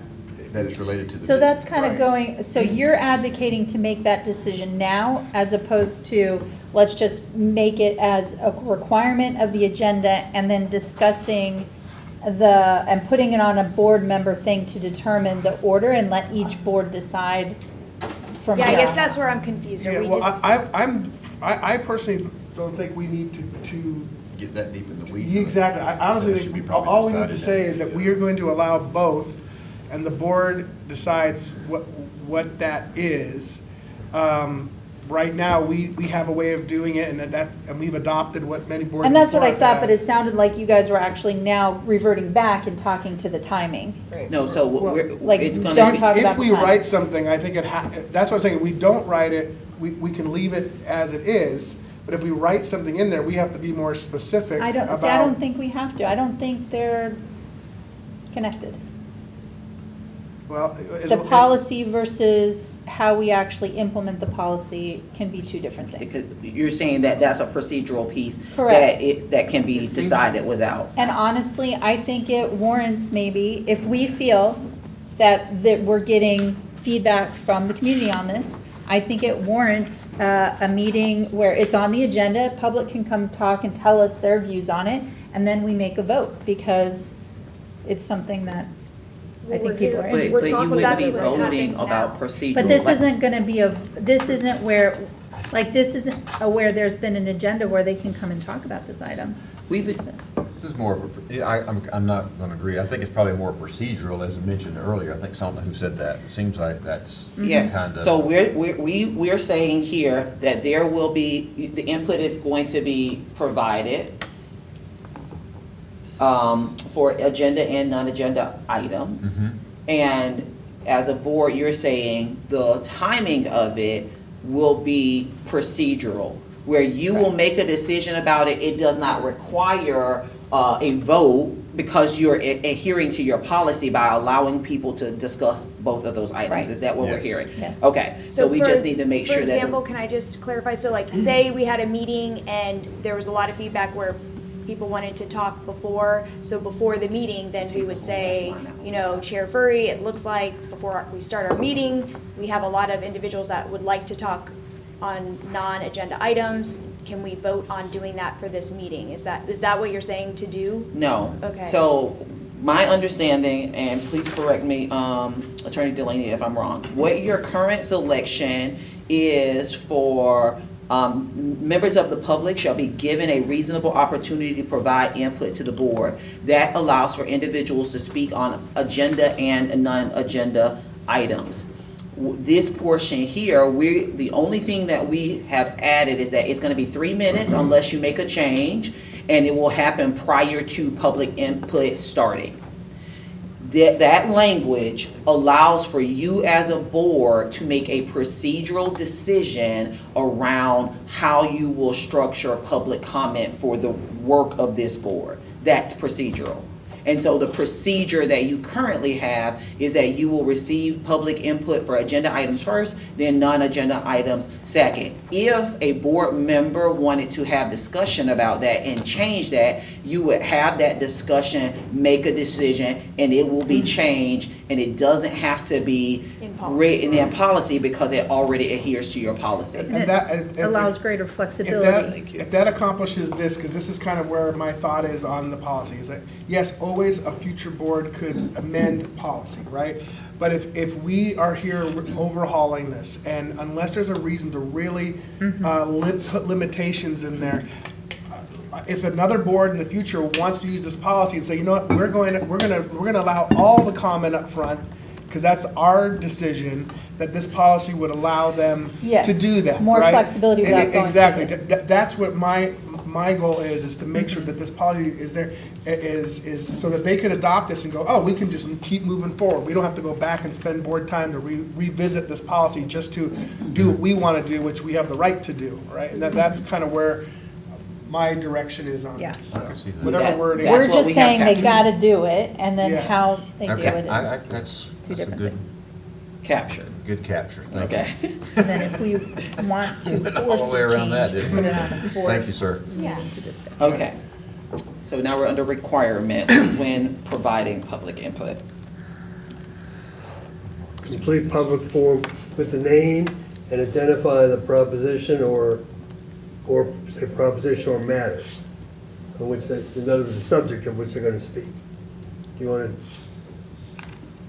I think probably based off of that, we need to put matter as well. Proposition seems or like matter. it'd be Proposition or consistent with what matter. you wanted Yes. to do before.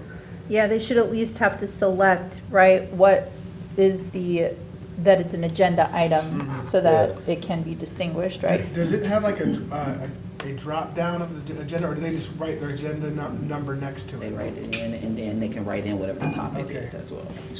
So proposition or matter is what we're selecting. And does whoever is managing that, what happens if they don't put anything in there? What happens right now? If they don't put a subject, Yeah, subject or. then they are automatically put at the second public Okay. comment. Okay, perfect. Do we want to, the time period may be adjusted by the presiding officer, didn't it say the board vote? We got vote. So are we putting I prefer vote. total minutes? Yep, I think we go back to the, Yeah. I think we just write that same language. if Unless- that Right, what works. we just 3 arm minutes wrestled, let's Unless keep it. adjusted by a vote of the board, Okay, so it's, yes. So copy, cut, paste. right? Instead of that second sentence there, the time period may be adjusted, just to say. Where are we now? You're gonna take this line up here, up top, where it says the 3 minutes, and you're just gonna copy unless adjusted by a vote of the board.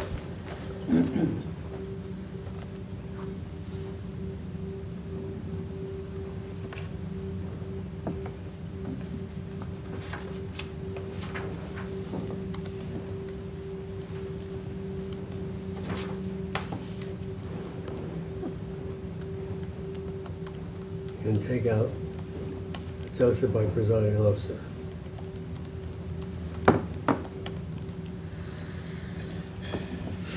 And take out the time period may be. It just says unless adjusted. Take out time period.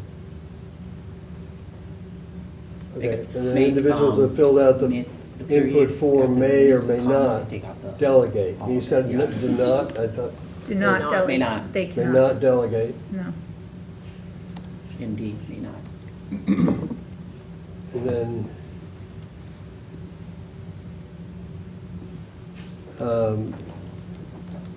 if the number of signs up to provide input exceeds number of minutes delegated, took that out? Or do you want it? Where are you? E, Individuals who fill that program may not delegate their, like, pay. right, then down below, if the number Take out your drafting. right? exceeds the number of minutes delegated, public input designated, total allotted time may be prorated evenly. This is an option. But they went against No, we that don't option. wanna do No. So E is gone. Take it, yeah. And then F, F is gone. encourages representations to speak, that's fine. Are we leaving it or taking it out? I think they said that was good. Okay. No,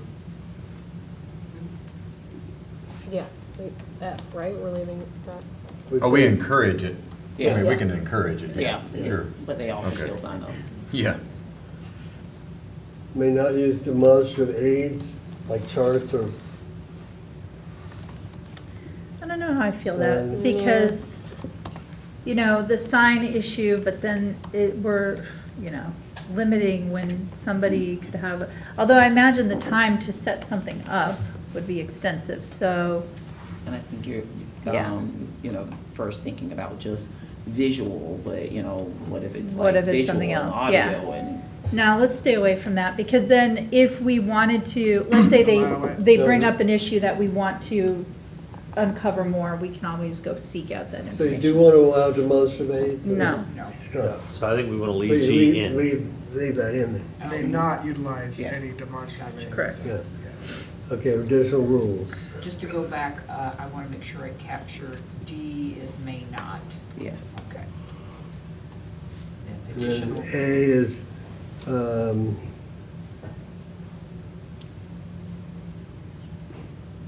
public input shall be permitted as indicated in the order of business and before the board takes official position on an action item.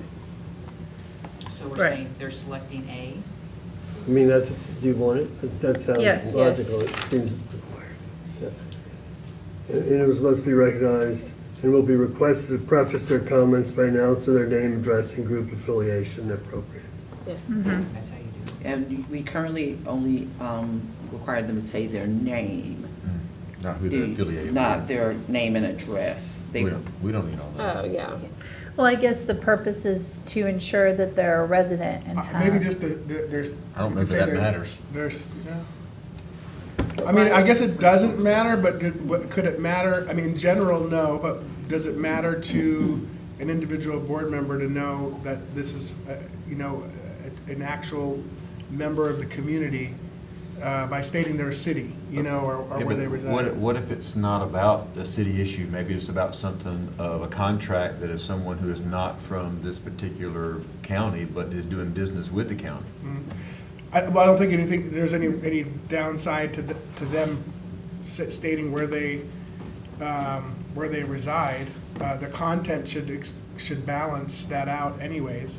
Because then they would be affiliated with a group if they're bringing up a contract issue. They'd say, I'm with such and such, right? I mean, when we say address, are we saying what I don't street think they we live need- on? I mean, Well, I don't know that we need to know anybody's street, but, you know, my name's Will, I reside in Palm Coast, and here's my issue, right? It's not very, you know, but if it's like, you know, I'm so-and-so, and I'm from Alabama, you have the right to speak also, but I want to know what your interest is in the involvement of this agenda item. You know, personally, I'm not going to question them, but I'm just saying that might be useful information to me. But the content of their speech is going to say that. I'm from Alabama, but I have a son that goes to school here in Flagler County, and you know, I mean, I'm just saying, I've seen other boards do that, and I think it is helpful to get some perspective. But it's not meant to say that person's speech is any less valuable than somebody that is. But you know, if they are a stakeholder in the community, I'd like to know that. And if we do that, though, we'd have to make sure we stick with it, like, oh, you know, please Well, state your name. yeah, and, we would- You know, I I mean- mean, I don't know, is It would be it? on But the it gives you, sign, but right? the end of it gives you an out regardless. I mean, because, I mean, how it says if and when appropriate, so who's Yeah. making that determination? And why does it matter if you're gonna put that type of language in there, why have it in the first place? Well, that's true. That doesn't really I mean- require it. Well, I guess because let's say that We could they're, encourage it, Yeah, but so where are you from? I'm not telling you. Okay, then Yeah. get to talking. right. Yeah, It's your because time. I mean, it's your time, so I mean, I don't know why it even matters. So we're Good just point. gonna leave it as Okay. is here. Okay. Just Yeah, I says, know, we gotta move on. We Yeah. just- Yeah, if okay, that's a good appropriate, may point. request it. So You may request it. Yeah, And every- I'm not willing to And change then the it's not a language big to enough deal, require that's it. just so, like- Okay. yeah. Perfect. I just want Yes. to be- I can Yes. say it or I don't. And Okay. then C is staff members are not expected to answer questions from audience unless called upon by presiding officer or superintendent. That's a standard kind of Yeah. language. So that's how it is now, right? Yeah, we do not go back and forth at the end. Sometimes it is requested that we address a topic, but it's usually related to, something related to safety. Audio recordings and video are permitted under the following conditions. No obstructions are created. No, we don't want that. That's, to me, under the other where we said visual aids and stuff. So you do want it or you don't? I don't want it. Which letter was You that? don't Sorry, want I lost my obstructions or track. you don't want? D, the- I don't want any of D. So So you don't you're, want any audio or video recordings? Yeah, What, it what says they about, are permitted. what about media? The law permits the people to record This is public specific meetings. to public input. Oh, okay. Oh, I thought you meant that they could bring the audio or video recordings, They can. If you choose it. yeah, this is. but that's what I No, don't. they have a right to, whether you permit it or not. No, I mean, bring Right, it to right, right. show us, like bring a Talking about a television and say, demonstrative play aid. this. So, no, this is just to But- record themselves. No, to record the meeting. I've been in public meetings and they, Yeah, you You can. mean just I like think a, that's you know, like a fine. cell phone Yeah. and hit And record the yeah. meeting, So- if you want to, or you take a picture in there. I mean, But it's all recorded anyways. It's Yeah. just the way that D is, if you don't look at the other pieces, it makes it sound like you can bring a videotape and play it to the board. So it almost seems opposite. It should almost say audio or video devices are permitted, right? Or the recording of is permitted. I don't know. Oh, If like I- the way it's written. I think Maybe Mr. say Delaney wants to provide. the input. audio or video recordings are permitted. The fact that you've already said that no demonstrative aids are allowed, I think eliminates that possibility. That's under the previous. And now Yeah. we're just addressing whether you want to record yourself or record board members. Like, are you gonna allow them to do an interview in the back of the room while you're meeting? No. No. Well, it says no interviews are conducted, no obstructions, no commentary. So here's the thing, technically, if somebody is speaking and they have a family member or a friend, whatever, videotaping them on their phone, if we don't select that, then we're saying they can't even do that. Are no, we, no, you're gonna be silent about it and they still won't be able to do it. Yeah. This is just to narrow the scope and try to control it.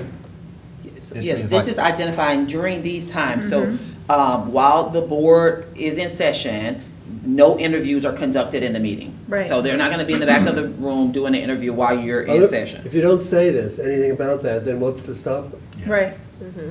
Well, that's what I'm saying is. So you're wanting to select this, Ms. Ruddy, is what you're saying. I want to select this because I do not want these things happening. Well, that's, my question first is about D. You're saying we have to allow the recording.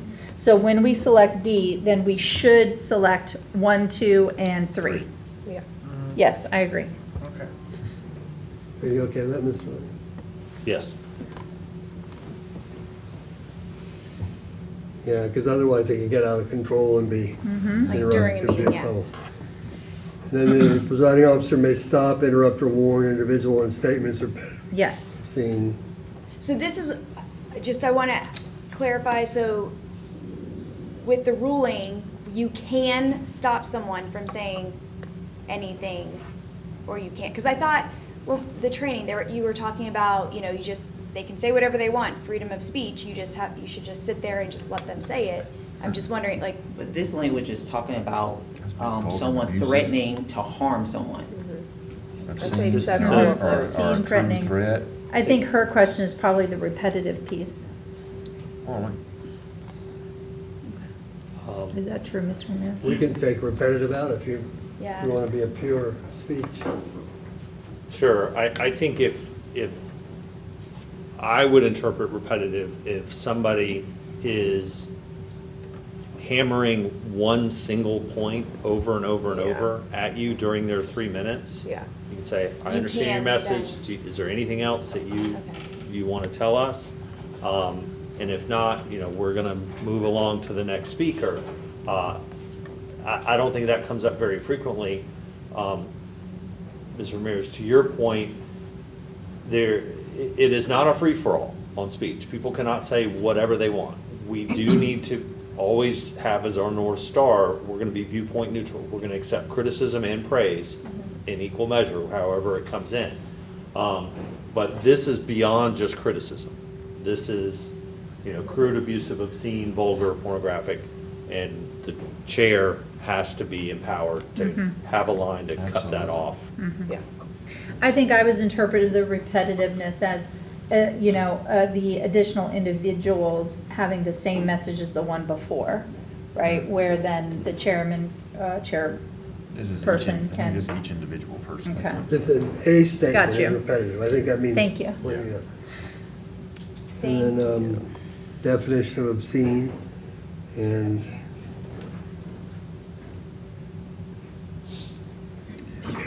You would not take number 2, I don't think, because you didn't select option 1. Or, No, we Agree. did select option 1. We did select option 1 prior to, but we added a little bit different language. Well, no, we didn't. No, No, we left he's it- talking about in the first part, B1. option 2, we Yeah. picked. So since we Oh. are allowing off-agenda topics. Yeah. But, so that is a good question, Mr. Bars, do we put in here, can stop interrupting when, during the agenda portion of the right, open public I and your don't- we didn't- off-topic? We didn't change that. No, we allowed way up top, we said, yes, We we're said- gonna choose Oh, 2. No, We chose 2, not 1. Right, which allows them to make input. input, but then I thought we chose the one where they can put non-agenda items. Should we have that whole discussion that we're still doing that? So see where it says let's see, go lower. Consent and non-consent. No, there's another section, hang on. We just Right had here, like a right half-hour there, that option conversation one. about it. Yeah, the portion of the meeting during which the person of the president will total of 3 minutes unless it's just by the host prior to the public. we ended up keeping it at the end, we ended up keeping it the same as this one, so we make it more procedural at that point for us to do that. That was So kind of the where end. does it specifically spell out that they can have comments that are non-agenda items? Well, When it that says was, input, that was gonna Yes, be, and because we selected option 2. In. So back up to the top where you were. Right, so that's, so doesn't that mean we have to, for the one that we're So, talking about now? No, okay, option. so Go ahead. the distinction here is option 1 was only gonna be given opportunity to be heard on a proposition. So we're Right. not going with that because we're gonna accept input. Right, And input is broader than a proposition. right. But what I'm saying is here, Mr. Bars is saying, stop, interrupt, when a statement is not related to an agenda item, but we can't include that because we decided, yes, we're gonna provide input. Right. And I'm suggesting, well, let's just modify it because what we are saying is that they should have that, if he can say, hey, this statement is an open statement, not an agenda item statement. Well, I guess during that period, that period, I mean, because you have to be able to stop it if, in that segment of public comment, if they're talking about other things. Yeah, and so, but I'm saying, like, that means it needs to be modified, because we are allowing open public comment on non-agenda items. You or any future chairperson should not be able to stop somebody from speaking in general about non-agenda items. We should specify that you can only have the right to stop them in that agenda items public comment segment. So what I'm hearing, you say that we should be selecting this, and it should read, this whole thing, that if, this whole thing, if the public input is not during the appropriate Correct. time, the appropriate public input time. Right. So going back to the conversation of procedurally, you can identify when the public input will come. So if someone comes to give a public input at a time that is only for agenda items, Ms. Ruddy is saying the chairperson can stop that You gotta time come and back say. later on. Right. Thank Yeah. you, we will hear you after the business of the Right, board. because the way it's written now, they could stop it at any time in the meeting, and that's not appropriate based upon a previous selection. Okay. So how would you, do you want to just not take two, or do you No, want to? we include- want to I think have it. Excluding the We wanna public have it, input but we portion wanna- of the Correct. meeting, something like that? Let me stop. I think you have the option under number 4 of saying that hypothetical speaker would not be complying with the rules and conduct that the board has laid out. I think that saves and gives the chair the authority to take that action. So you wouldn't have to, unless you wanted it to clarify it further. you I wouldn't do, have to because I change feel to. like under the way it's written, it allows the chairperson to stop public comment at any point in the meeting, even if it's when we're actually, it's, Okay, so It's you're counter. basically saying like, let's just look at it in this scenario. It's more of like, could a chair abuse that by saying, you know, it says here that I have that power in policy, so I'm gonna invoke it here, even though that's not, it's, because it doesn't clearly state that I can't Yeah. do this during Yeah. the input. So, I mean, we could put with the exception of public comment during public or input. just put stop, interrupt, or warn an individual when a statement is not related to a proposition before the board during during public comments related to agenda items. That way, it allows it when it's on open comments. You just need to modify it to add. Yeah, I'm okay, I don't know Yeah. the wording, but however that wording Okay. does So the- accomplish that, Okay, then. we can do that word Could in, we, then could we'll we bring put it. that clause at the front of this? It would be clear, I think. So during Wording on- public comment on agenda items, comma, Yes. stop. Okay, Tom, go ahead and I. Oh, yeah, when it's just During related public to comment on Yes. agenda Stick it items. just Yeah, to we that have that, yeah, we topic have at it, that okay. point. Right. That would probably be clearer. So the spirit of it is just to say that, so whoever the presiding officers can't use this policy to stop somebody on non-proposition items when it's public input Correct. time, right? Would the board be interested in developing some language? We've got 2 types of comment: agenda items, non-agenda items that are still educationally related. Yes. So would we want to say the chair can interrupt if they're not talking about a proposition or not sticking to educationally related topics? Yes. Okay, Thank so you. why That's a don't- good clarification. To a Instead of- proposition. Instead of Yeah, during. you earned your paycheck today, Yeah. man. And I forgot the language that we had It's gonna earlier, replace what you Yes. just wrote. but, you know, I It's think the that's what we education want. related topic, okay. Or, Just or, give us facts and figures. Educationally related topic, but let me see how we worded that. or Or an educational. is not related, or is not an educationally related, Or is not. educationally related.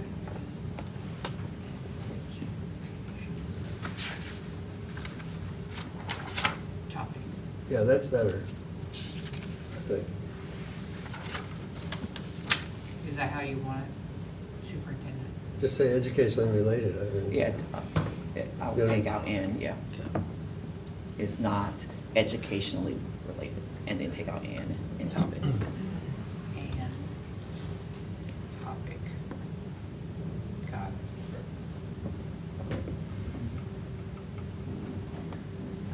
Oh, yeah, that's better. Got it. That captures? Captures it. Somebody must have taught English or something. Okay. And 3, Tom? Stop, interrupt, or warn an individual when an individual shouts, uses profanity, causes disruption, inability to maintain orderly conduct and proper decorum, or engages in conduct that constitutes a violation.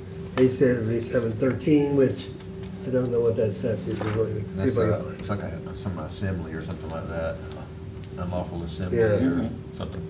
I get it here. 4, It is a crime to knowingly disrupt. Yeah. Disorderly conduct. Misdemeanor, yeah. Okay.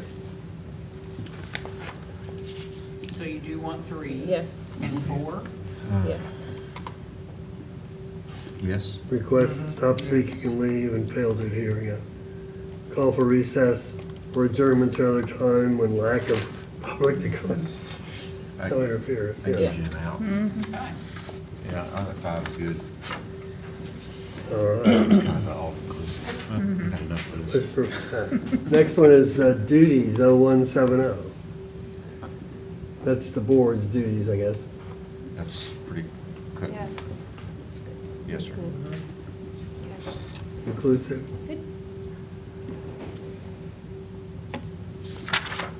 Okay.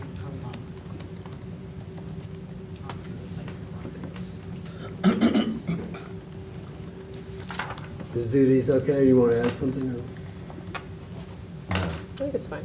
that's good. Policy review? Well, we're doing that one right now. Yeah. I was wondering if we wanted to put, like a time item, like, for example, like, this thorough review every 3 years or every 2 years, like, is there a, I was gonna bring that up too. A lot of like the training, the last one they mentioned, if it's not in your policy, and a lot of them go through NEOLA, that it's recommended to put every 5 years, or they've mentioned every 5 years, but then otherwise, things get lost in translation like how it is now. So, I mean, there'll be, at times, we may put in, I call it just bulletins and things of that nature until the policy is changed or something to that effect, and it helps you Oh, you clean mean up like that language. addendums? Yeah, it helps you clean up those Outdated. memorandums and things of that nature to go into May I policy. say, part of the reason Neola's gone to this word periodically is because of the updates. Neola always sends out updates at least twice a year, sometimes 5 times a year. And those will come to you, and they'll be coming to you I continuously. think. So now that we're So with you're you, beginning- you won't have the Here issue. automatically, Okay. periodically, because that's something that hasn't been done to this scale Yes. before, right? But having this resource now, a lot of that's gonna be coming to us to review and approve as state statute changes and everything, so. So that could be, but there are some of these items where we put our special sauce on, right? And so it should be, at least every new school board should be able to, or, so if you go every 3 years, right, we have half the board is Two. new or possibly new every 2 years, so. Are we gonna finish this in the next year?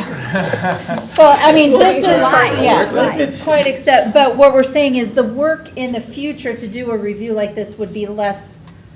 Tedious. Yeah, correct. Well, think about it this way too, that how many years would you say it's been since an overhaul has been done on our policy? well, I can, Like 20 years. Right, I can so. go back and find policy for 20 plus years. Right, exactly. So one thing I'm saying is that leaving it as periodically, yes, we as a board are taking on a heavy lift here of something that maybe should have been done a long time ago. So the work we're doing here is gonna pay forward to future boards, and so I don't know that the other boards will, in the future, may be in the same situation that we are I in. don't know, I right think now, it's yeah. gonna get sticky, right? If there's a lot of changes happening right now, and if the momentum is going to push a lot more decisions at the local and state level, I don't know that it's necessarily gonna get easier. So I don't, you know what I'm saying, where I think there will be the need for more local and state to So make what's the decisions than that scope? we have to. I guess what would be the scope then? Because I would hate to say Yeah. in a policy, every 3 years you got to do what we're doing right I'm not here, saying 3, I right? just- So that's why my thought is, periodically leaves that up to future boards on how what periodically means to them. I think what you're saying is absolutely necessary, Ms. Ruddy. I think a board needs to continually review its policies as time goes on. But the definition of periodically, I think, needs to be the board's decision at that time. Okay, but was that what was in there now? And now we're saying, well, it had gone so long that at that point, we would consider it remiss, but apparently previous boards did not see it as being remiss from. So, you know, that's kind of like the other Well, it's side a of good it. argument, it's a good argument. I caution, this is just a personal discipline when I'm drafting, is trying to control future boards. A good procedure is I think is great to put into place, because that is adopted from board to board, is good procedures that are in place. But policy should, sometimes they need guardrails. I mean, but I think they're guardrails that I think most board members probably would agree with in the future. Again, that's subjective as well. But, you know, that's kind of just a way that I view. But just like our procedure manual, each year, very few changes do each board change, because they look at that procedure and they say, I like this and it's been working. We can improve on it a little way, but it holds as a body, right? It's living and working. And policy should be more of that thing that we can just go back to for enforcement and.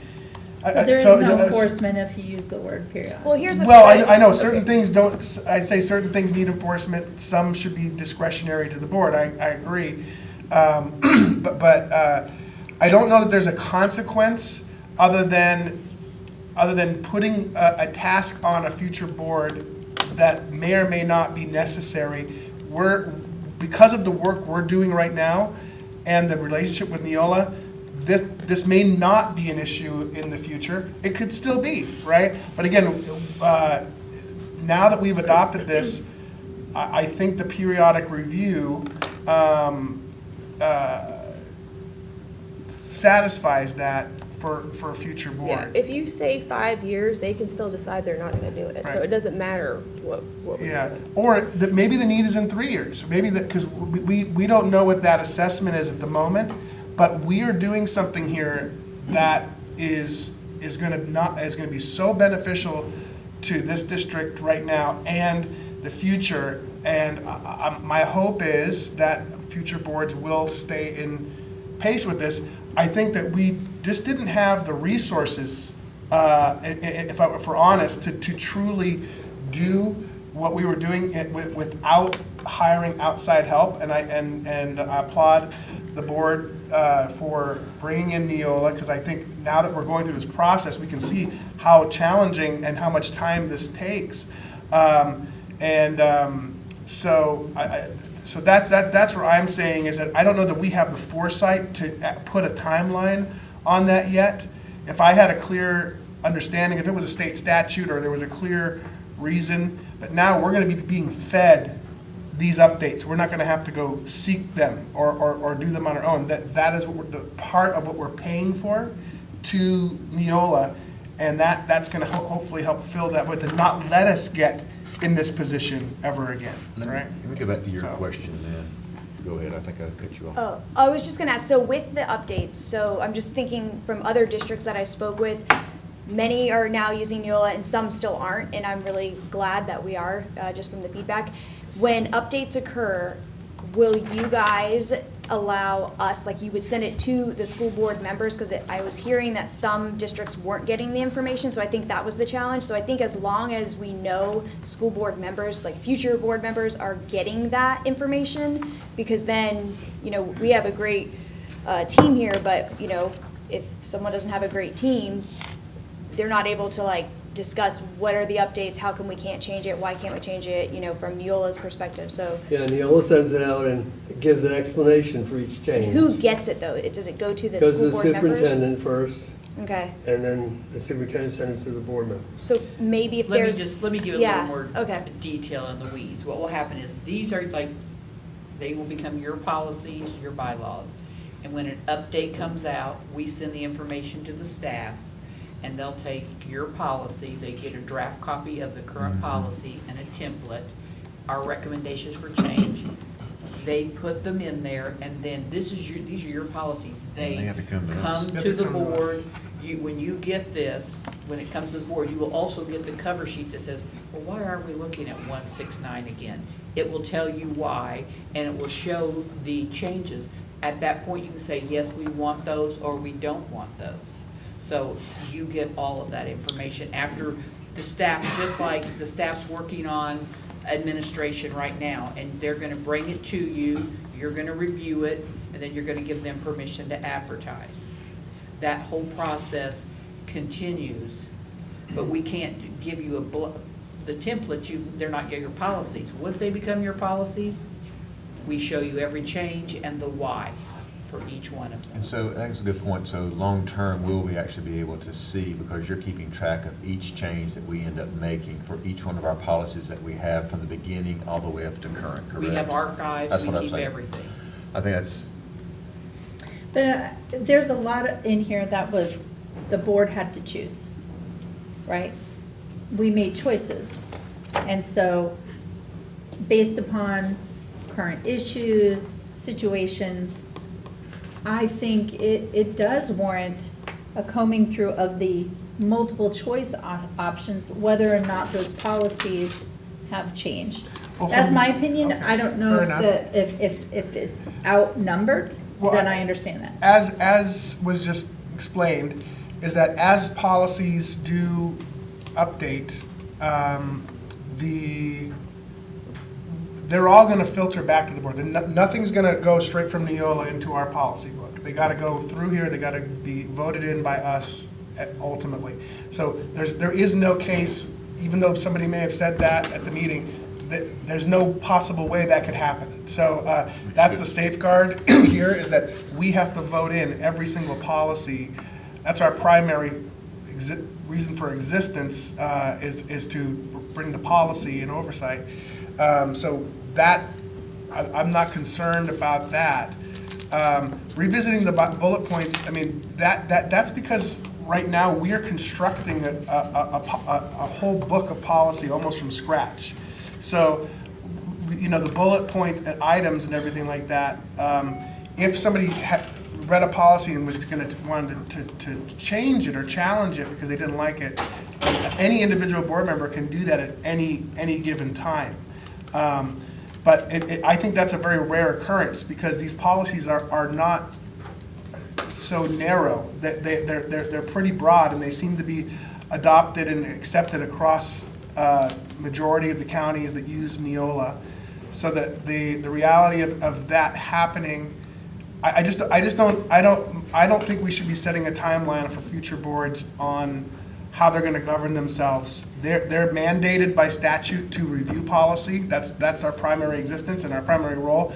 And if you're not doing that, then you're not really doing your duty. So state statute already kind of takes care of that responsibility of a board. What if it was something where it was, and I'm just trying to go by what I've been learning from other districts, like every 5 years, it's like a quick check. All right, board, you know, here's your policies, your responsibility is to review, you have 1 month, you know, are there any, you know, just, so it's like a check off, so you can say at least it was provided, everyone was provided the opportunity, and just, Maybe maybe in our board procedure manual that we say that we will meet once every so many years, and say every 3 years we'll have a meeting to seek for the board to sit and say, hey, are there any policies we want to revisit, right?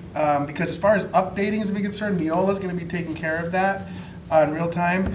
But then it's a procedure. It's a board procedure, not a policy mandating that a board convene every so many years to do this. But the procedure manual, that's a, you know, an easy, fluid document that can be adjusted, you know.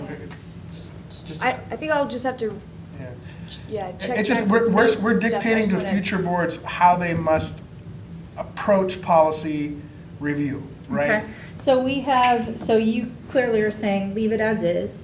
Lauren and I are saying we would rather have a number. I'd like to hear from the other two board members so that we can get an idea of where does the majority sit for us to.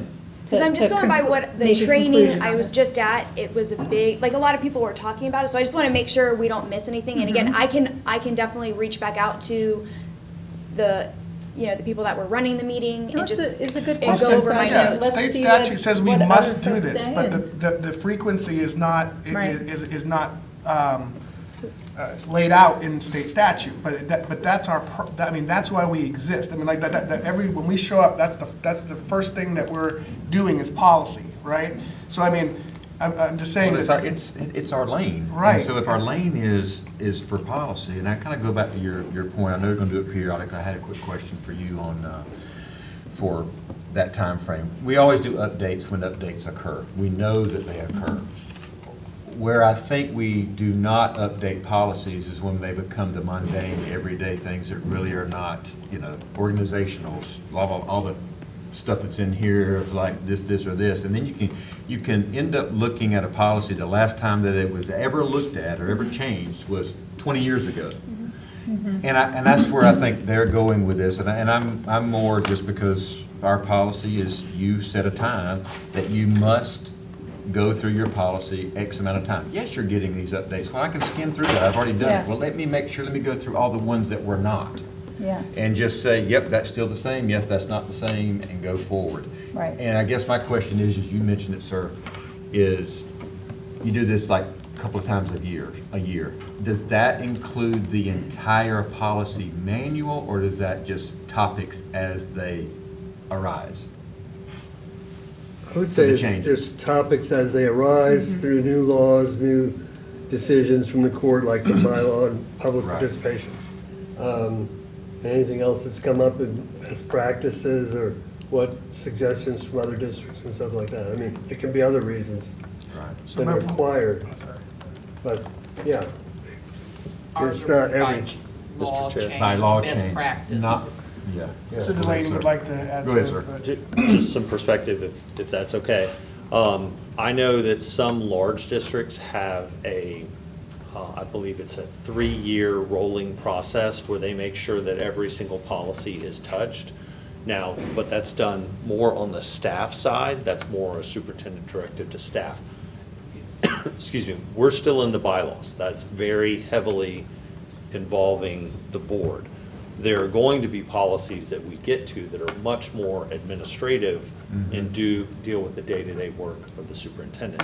So that approach might make more sense for the superintendent to direct staff to, even if there isn't an update from NEOLA, on a 2 or 3 year basis, make sure that the director of that area looks through all of the policies and makes sure that it is still working as it was originally intended. I concur with that, because I think at that point, you're always staying current. You've always got a schedule that you're working on. So I was going to go back and ask from an accreditation standpoint, is there something from your accreditation standards that say that you must do that? So a part of our accreditation, we do review our policies and our procedures. I'm not going to say we review every single one in the book, but we do review policies and procedures as a part of accreditation. Accreditation has now changed that it's every 6 years with a 3-year or mid-year cycle review, which we're about to go into this coming year. I said, because I think that's where I'm kind of, from my experience back, is saying we have to have a time frame based off of what your accreditation tells you to do. And so I'm trying to apply that here, but not be as restrictive, but knowing that our job as our lane is policies, then we should say at least, and I somewhat like the idea of every 2 years, meaning because now you've got a cycle of a potential of a new board coming in, that you at least look at every single policy in the bylaw section. And my recommendation would be that you kind of divide it up. Yeah.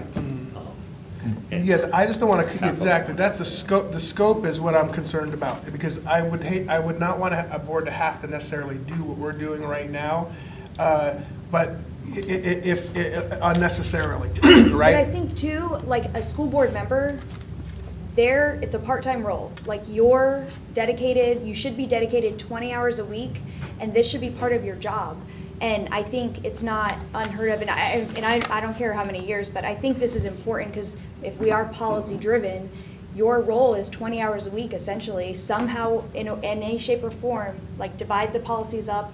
That's what a lot of, like universities do with accreditation standards, like there's no way one person could do it. So I think if we came up with a plan or the future board could come with a plan. Okay, we have so many policies, we should divide it up. It's time to just do a checklist. I don't know. Yeah, I would say, I mean, that's ultimately exactly what I'm alluding to, is that policy is, as Mr. Barr said, this is our lane. This is what we should be doing regardless of what is laid out here in the policy. State statute already says that is our primary role, and we must revisit it.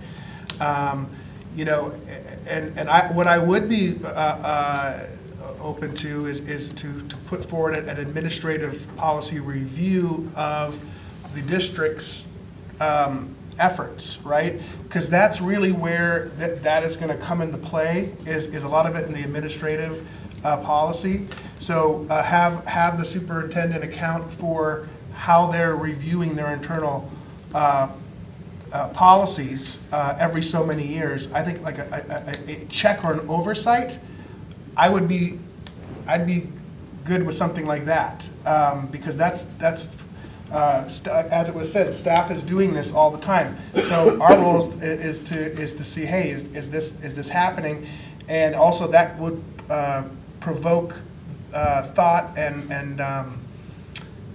review brought by the superintendent, saying like, hey, we discuss, you know, we have these policies here we'd like to look at after we've convened. Something like that, I think, would be valuable to put in the policy. I'm just saying, if we put in every 3 years, what does that look like for that board, right? Is it a full overhaul like we're doing right now? No, it shouldn't be. No, Right, because it but- says It the now. school board It's a shall tune-up. review its policies. Now, there are policies, there's the administrative procedures, that's different. Its policies, we could say, all right, the bylaws, we want to review those. What's the extent? We can say that. But if our, you know, our roles are policy, accountability, public, and public communication, right? So if we're saying, you know, they could do it when they do it, that's not, to me, having a premier organization that has solid standards under its feet. Well, I agree with you, but again, everybody has different views of that. Okay, so how do we make a final decision here? We're saying we have Should we three table people it and who think are, about it we and have come three back? people who are Well, saying they're we in just need to give favor of it, direction. one that is saying not, I'm not sure about the other member. In this case, right, this isn't a board meeting where we vote, so how are we gonna make a final decision? Is the final decision come from the board chair? No, I don't, we just need to give direction as a board here Okay. on this, and, you know, ultimately, we're gonna all vote this all in, but, you know, if we're just gonna say, let's just put it out there, I say that we should just leave it as it is, and I think Right. state statute covers it. We can go down I the road disagree. here. I Okay. say leave it the way it is right now. I am more in line of having some sort of a number placed on that, just because the reason why I say that a lot is when I look at our old policies, when you go to it, the last time it was Wasn't updated done. was 2017. And that When was I go the and whole- look at it, it's like, what have you been doing? Okay, so then let's move in that direction. What kind of a timeline, and what are the expectations I think- aligned with this timeline? I feel like periodically for me is at least an every 2-year review of policies, for me. I would And- be open to 3, I think 2 years Yeah, is 2 years is pretty pretty, brief. I like 3, but was 2, you said there was a reason, was it because of the new because half the members? people get voted, right, there's elections. And it does. Yeah. It's fine. I mean, I would Yeah. be, 3 would be fine. But even, you know, I mean, the 3 could work, I mean, depending on the timing of it, I mean, when you first get, you know, depending on who's, if it's a incumbent, somebody that's been in there or brand new, you know, Yeah. that could be a challenge, right? I mean, timing is timing. Whatever happens, you know, so, but, because we can't predict what that's gonna be. Yeah, I'm not really truly talking about who's in the spot. Right, It just needs a exactly. procedure for who's there regardless. Yeah. And so it's just looking at it, and it can be done over a period of time. We're taking this section this year, we're taking Right. this section next year, and then they're all completed actually. You know, if you break it up in sections and you have them all done within a 3-year period. I think there Correct. should be a little leeway of, not you have to do this, but, okay, let's look at this. Is it time to review these? Do we Well, need maybe- to make changes? Okay, that's a good, what if we put every 3 years? But that's what review means, it doesn't mean to actually Change. make the change, but honestly, you would have to read these to determine if they need to be changed. So, again, if we're putting in place every 3 years or whatever it may be, and that way we don't have to do a total overhaul in conjunction with, you know, instead of every year, every 2 years, because we have the benefit of NEOLA, Okay. right? We're allowing that, and it's what we believe. So far, it sounds like the majority believe should be included. So I think we need to. So if we said something, okay, so if, and I agree, the direction appears to be leading that way, so let's just say it using the 3 year right now. If we said the 3 years, and then we said, but leaving the scope and process of this up to that Correct. board. So just saying, like, we want If they want to do it all at once, it's up to them. have If this they want to break it up, discussion. it's That's up to them. fine. Yeah, That's and you fine, guys too. figure out how you're gonna do this, if it's gonna be one policy, if it's Correct. gonna be every single policy. Yeah.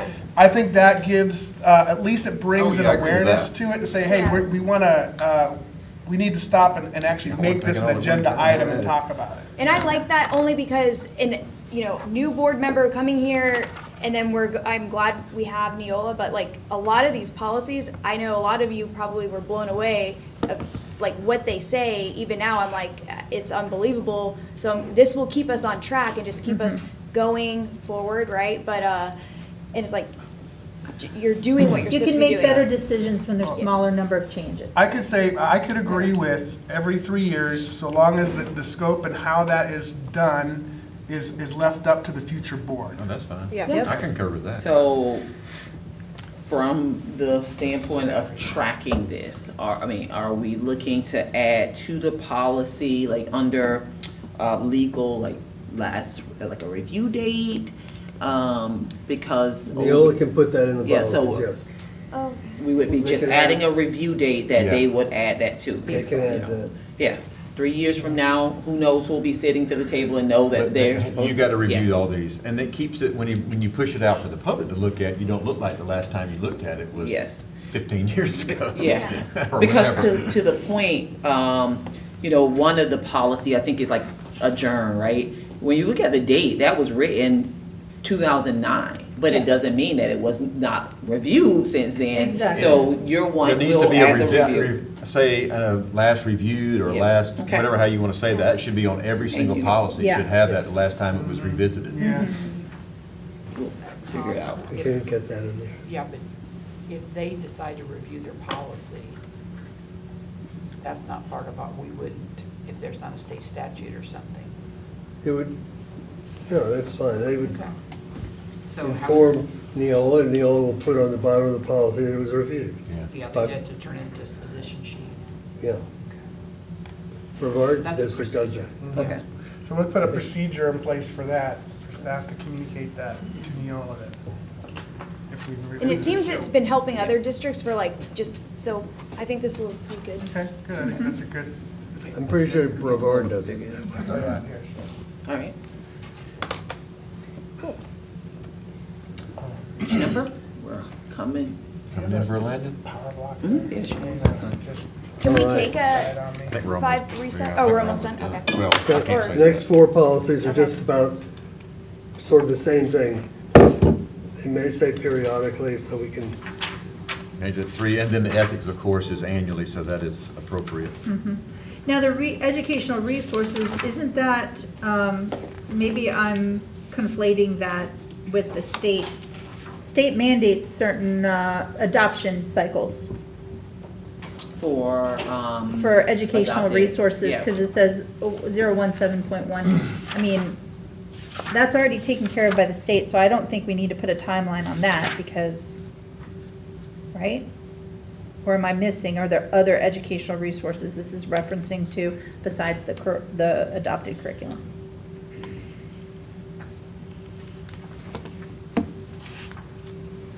there are some, you have supplemental resources that are purchased. And most of our supplemental resources are resources that are also pushed through, if it's from the core, it's pushed through resources that have been approved through the state, but those supplemental are. Yeah. they're in the Well, and even the safe and secure facilities, that's now a requirement to have multiple checks throughout the Yes. year. And reports, I mean, is this piece actually up to date to those requirements? This is overarching. Yeah. Yeah, it's just a general Okay. statement about it. Well, maybe again, here, so you don't have a 3-year, you could say a minimum time you would do it every 3 years, but as your point, we're probably gonna do it a More whole lot often. sooner than that. These periodically is appropriate, because it's gonna be as needed, and based upon other statutes, other requirements, like, if we put, oh, you've gotta do it every year, technically, that's not right according to safe and secure facilities, because we have to have, what is it, a quarterly? Is it a monthly or a quarterly, where they're Yeah, but doing that- spot checks? and all Quarterly. that? Yeah, that's not a Quarterly. change, that's not a change in, policy though. Yeah. That, the But that's policy- why I'm saying we can't change But- this from period, because all of this is grouped together. It needs to stay as periodically. The safety policies have been reviewed and updated more than any others. Hmm. Virtually every update has something about that. So what this is saying, this is like an overarching bylaw, that you are going to do this, and periodically leaves you open to, that one's every quarter, this Yeah, one's because every it's- year, this is every 2 years, Yeah, but you are the gonna way they meet bombed those. it together, makes that difficult. Yeah, no, no, yeah, okay. And otherwise, we would have to break it apart, and that would be a headache, so. I think the 3 years applies in the first policy to everything. Yes. And And then now periodically. we're on this one, yeah, Yeah. that's what I, And then community relations It'll be all right. is periodic, it also says.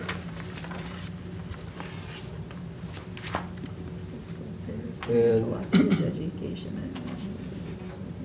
Ethics is annually. yeah.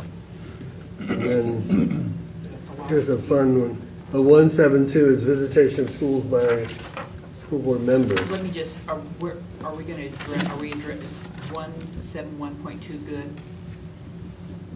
We didn't have any.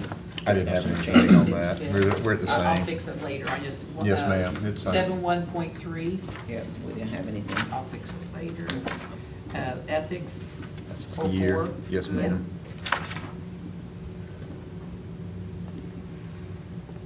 And then we did 172 is, school board members have a right to visit the schools anytime. This is all just reflection of the state statute? Yes. yeah. Apparently some board member was not allowed to visit a school somewhere. But, yeah, I have a lot. Thank the Lord. okay, so this is good. Yes. It looks like there were additions, participation activities, Yeah. collective bargaining. These are your current rules, and Marcus included them for, to see if you wanted to keep it as a bylaw. NEOLA has provided a number for it. Regional National Association of School and other. Yes, I would say 0175.1 is, yes, I would like to keep that. Yeah, Okay? yeah. Yes, Anybody please. else? I'm good with that. No, fine. Okay? And then 0180 is some, just information about collective bargaining agreements.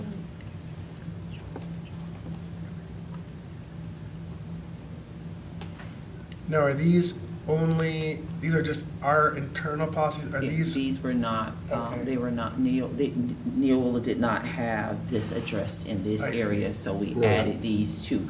As we've been going, we've been sure to crosswalk to identify anything that is covered in our current policies that may not be covered in Neola. So these would not be part of the policy guarantee for, these would be excluded from that? It's your language. I assure you that this is statutory. Right, so- right, but I'm just saying, but just for in the course of going forward, if there was a challenge here, this would not be one Right. that you would defend as part of our agreement? Right. Right, okay, got Mr. it, Delaney would, right. Like, our legal stand. counsel would have to do that, okay. these are specific, good. Do we mark I that have a anywhere? question about 0180. So this is saying essentially that in the bargaining, that any provision of that contract cannot violate or work against these numbers 1 through 8.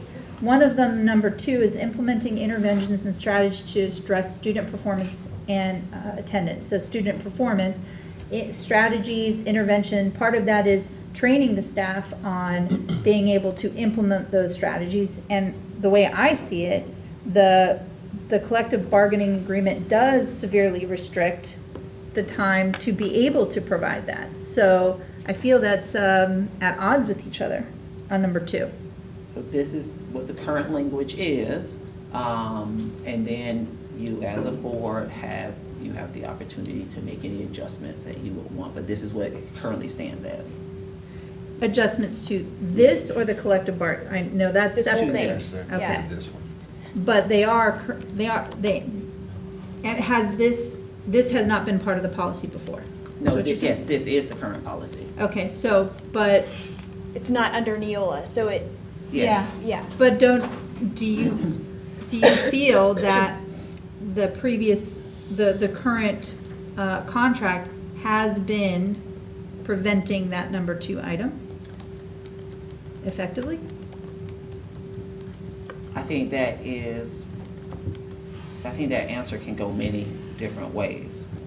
When I look at this and I think about it from the lens of nothing in here can force them, I think about human resources portion of it. So you're not going to go in conflict in your policy with what is in your collective agreement related to some human resource items is what immediately comes to mind with this, requiring them that they provide interventions and strategies on weekends or outside of their work hours and those as such. But we can definitely strike that. No, the way I'm reading it is that the contract cannot interfere with the ability to implement interventions and strategies. The contract cannot interfere. Right. So I agree we should keep it, but I guess, so the question perhaps for another time is, have we been able to uphold that?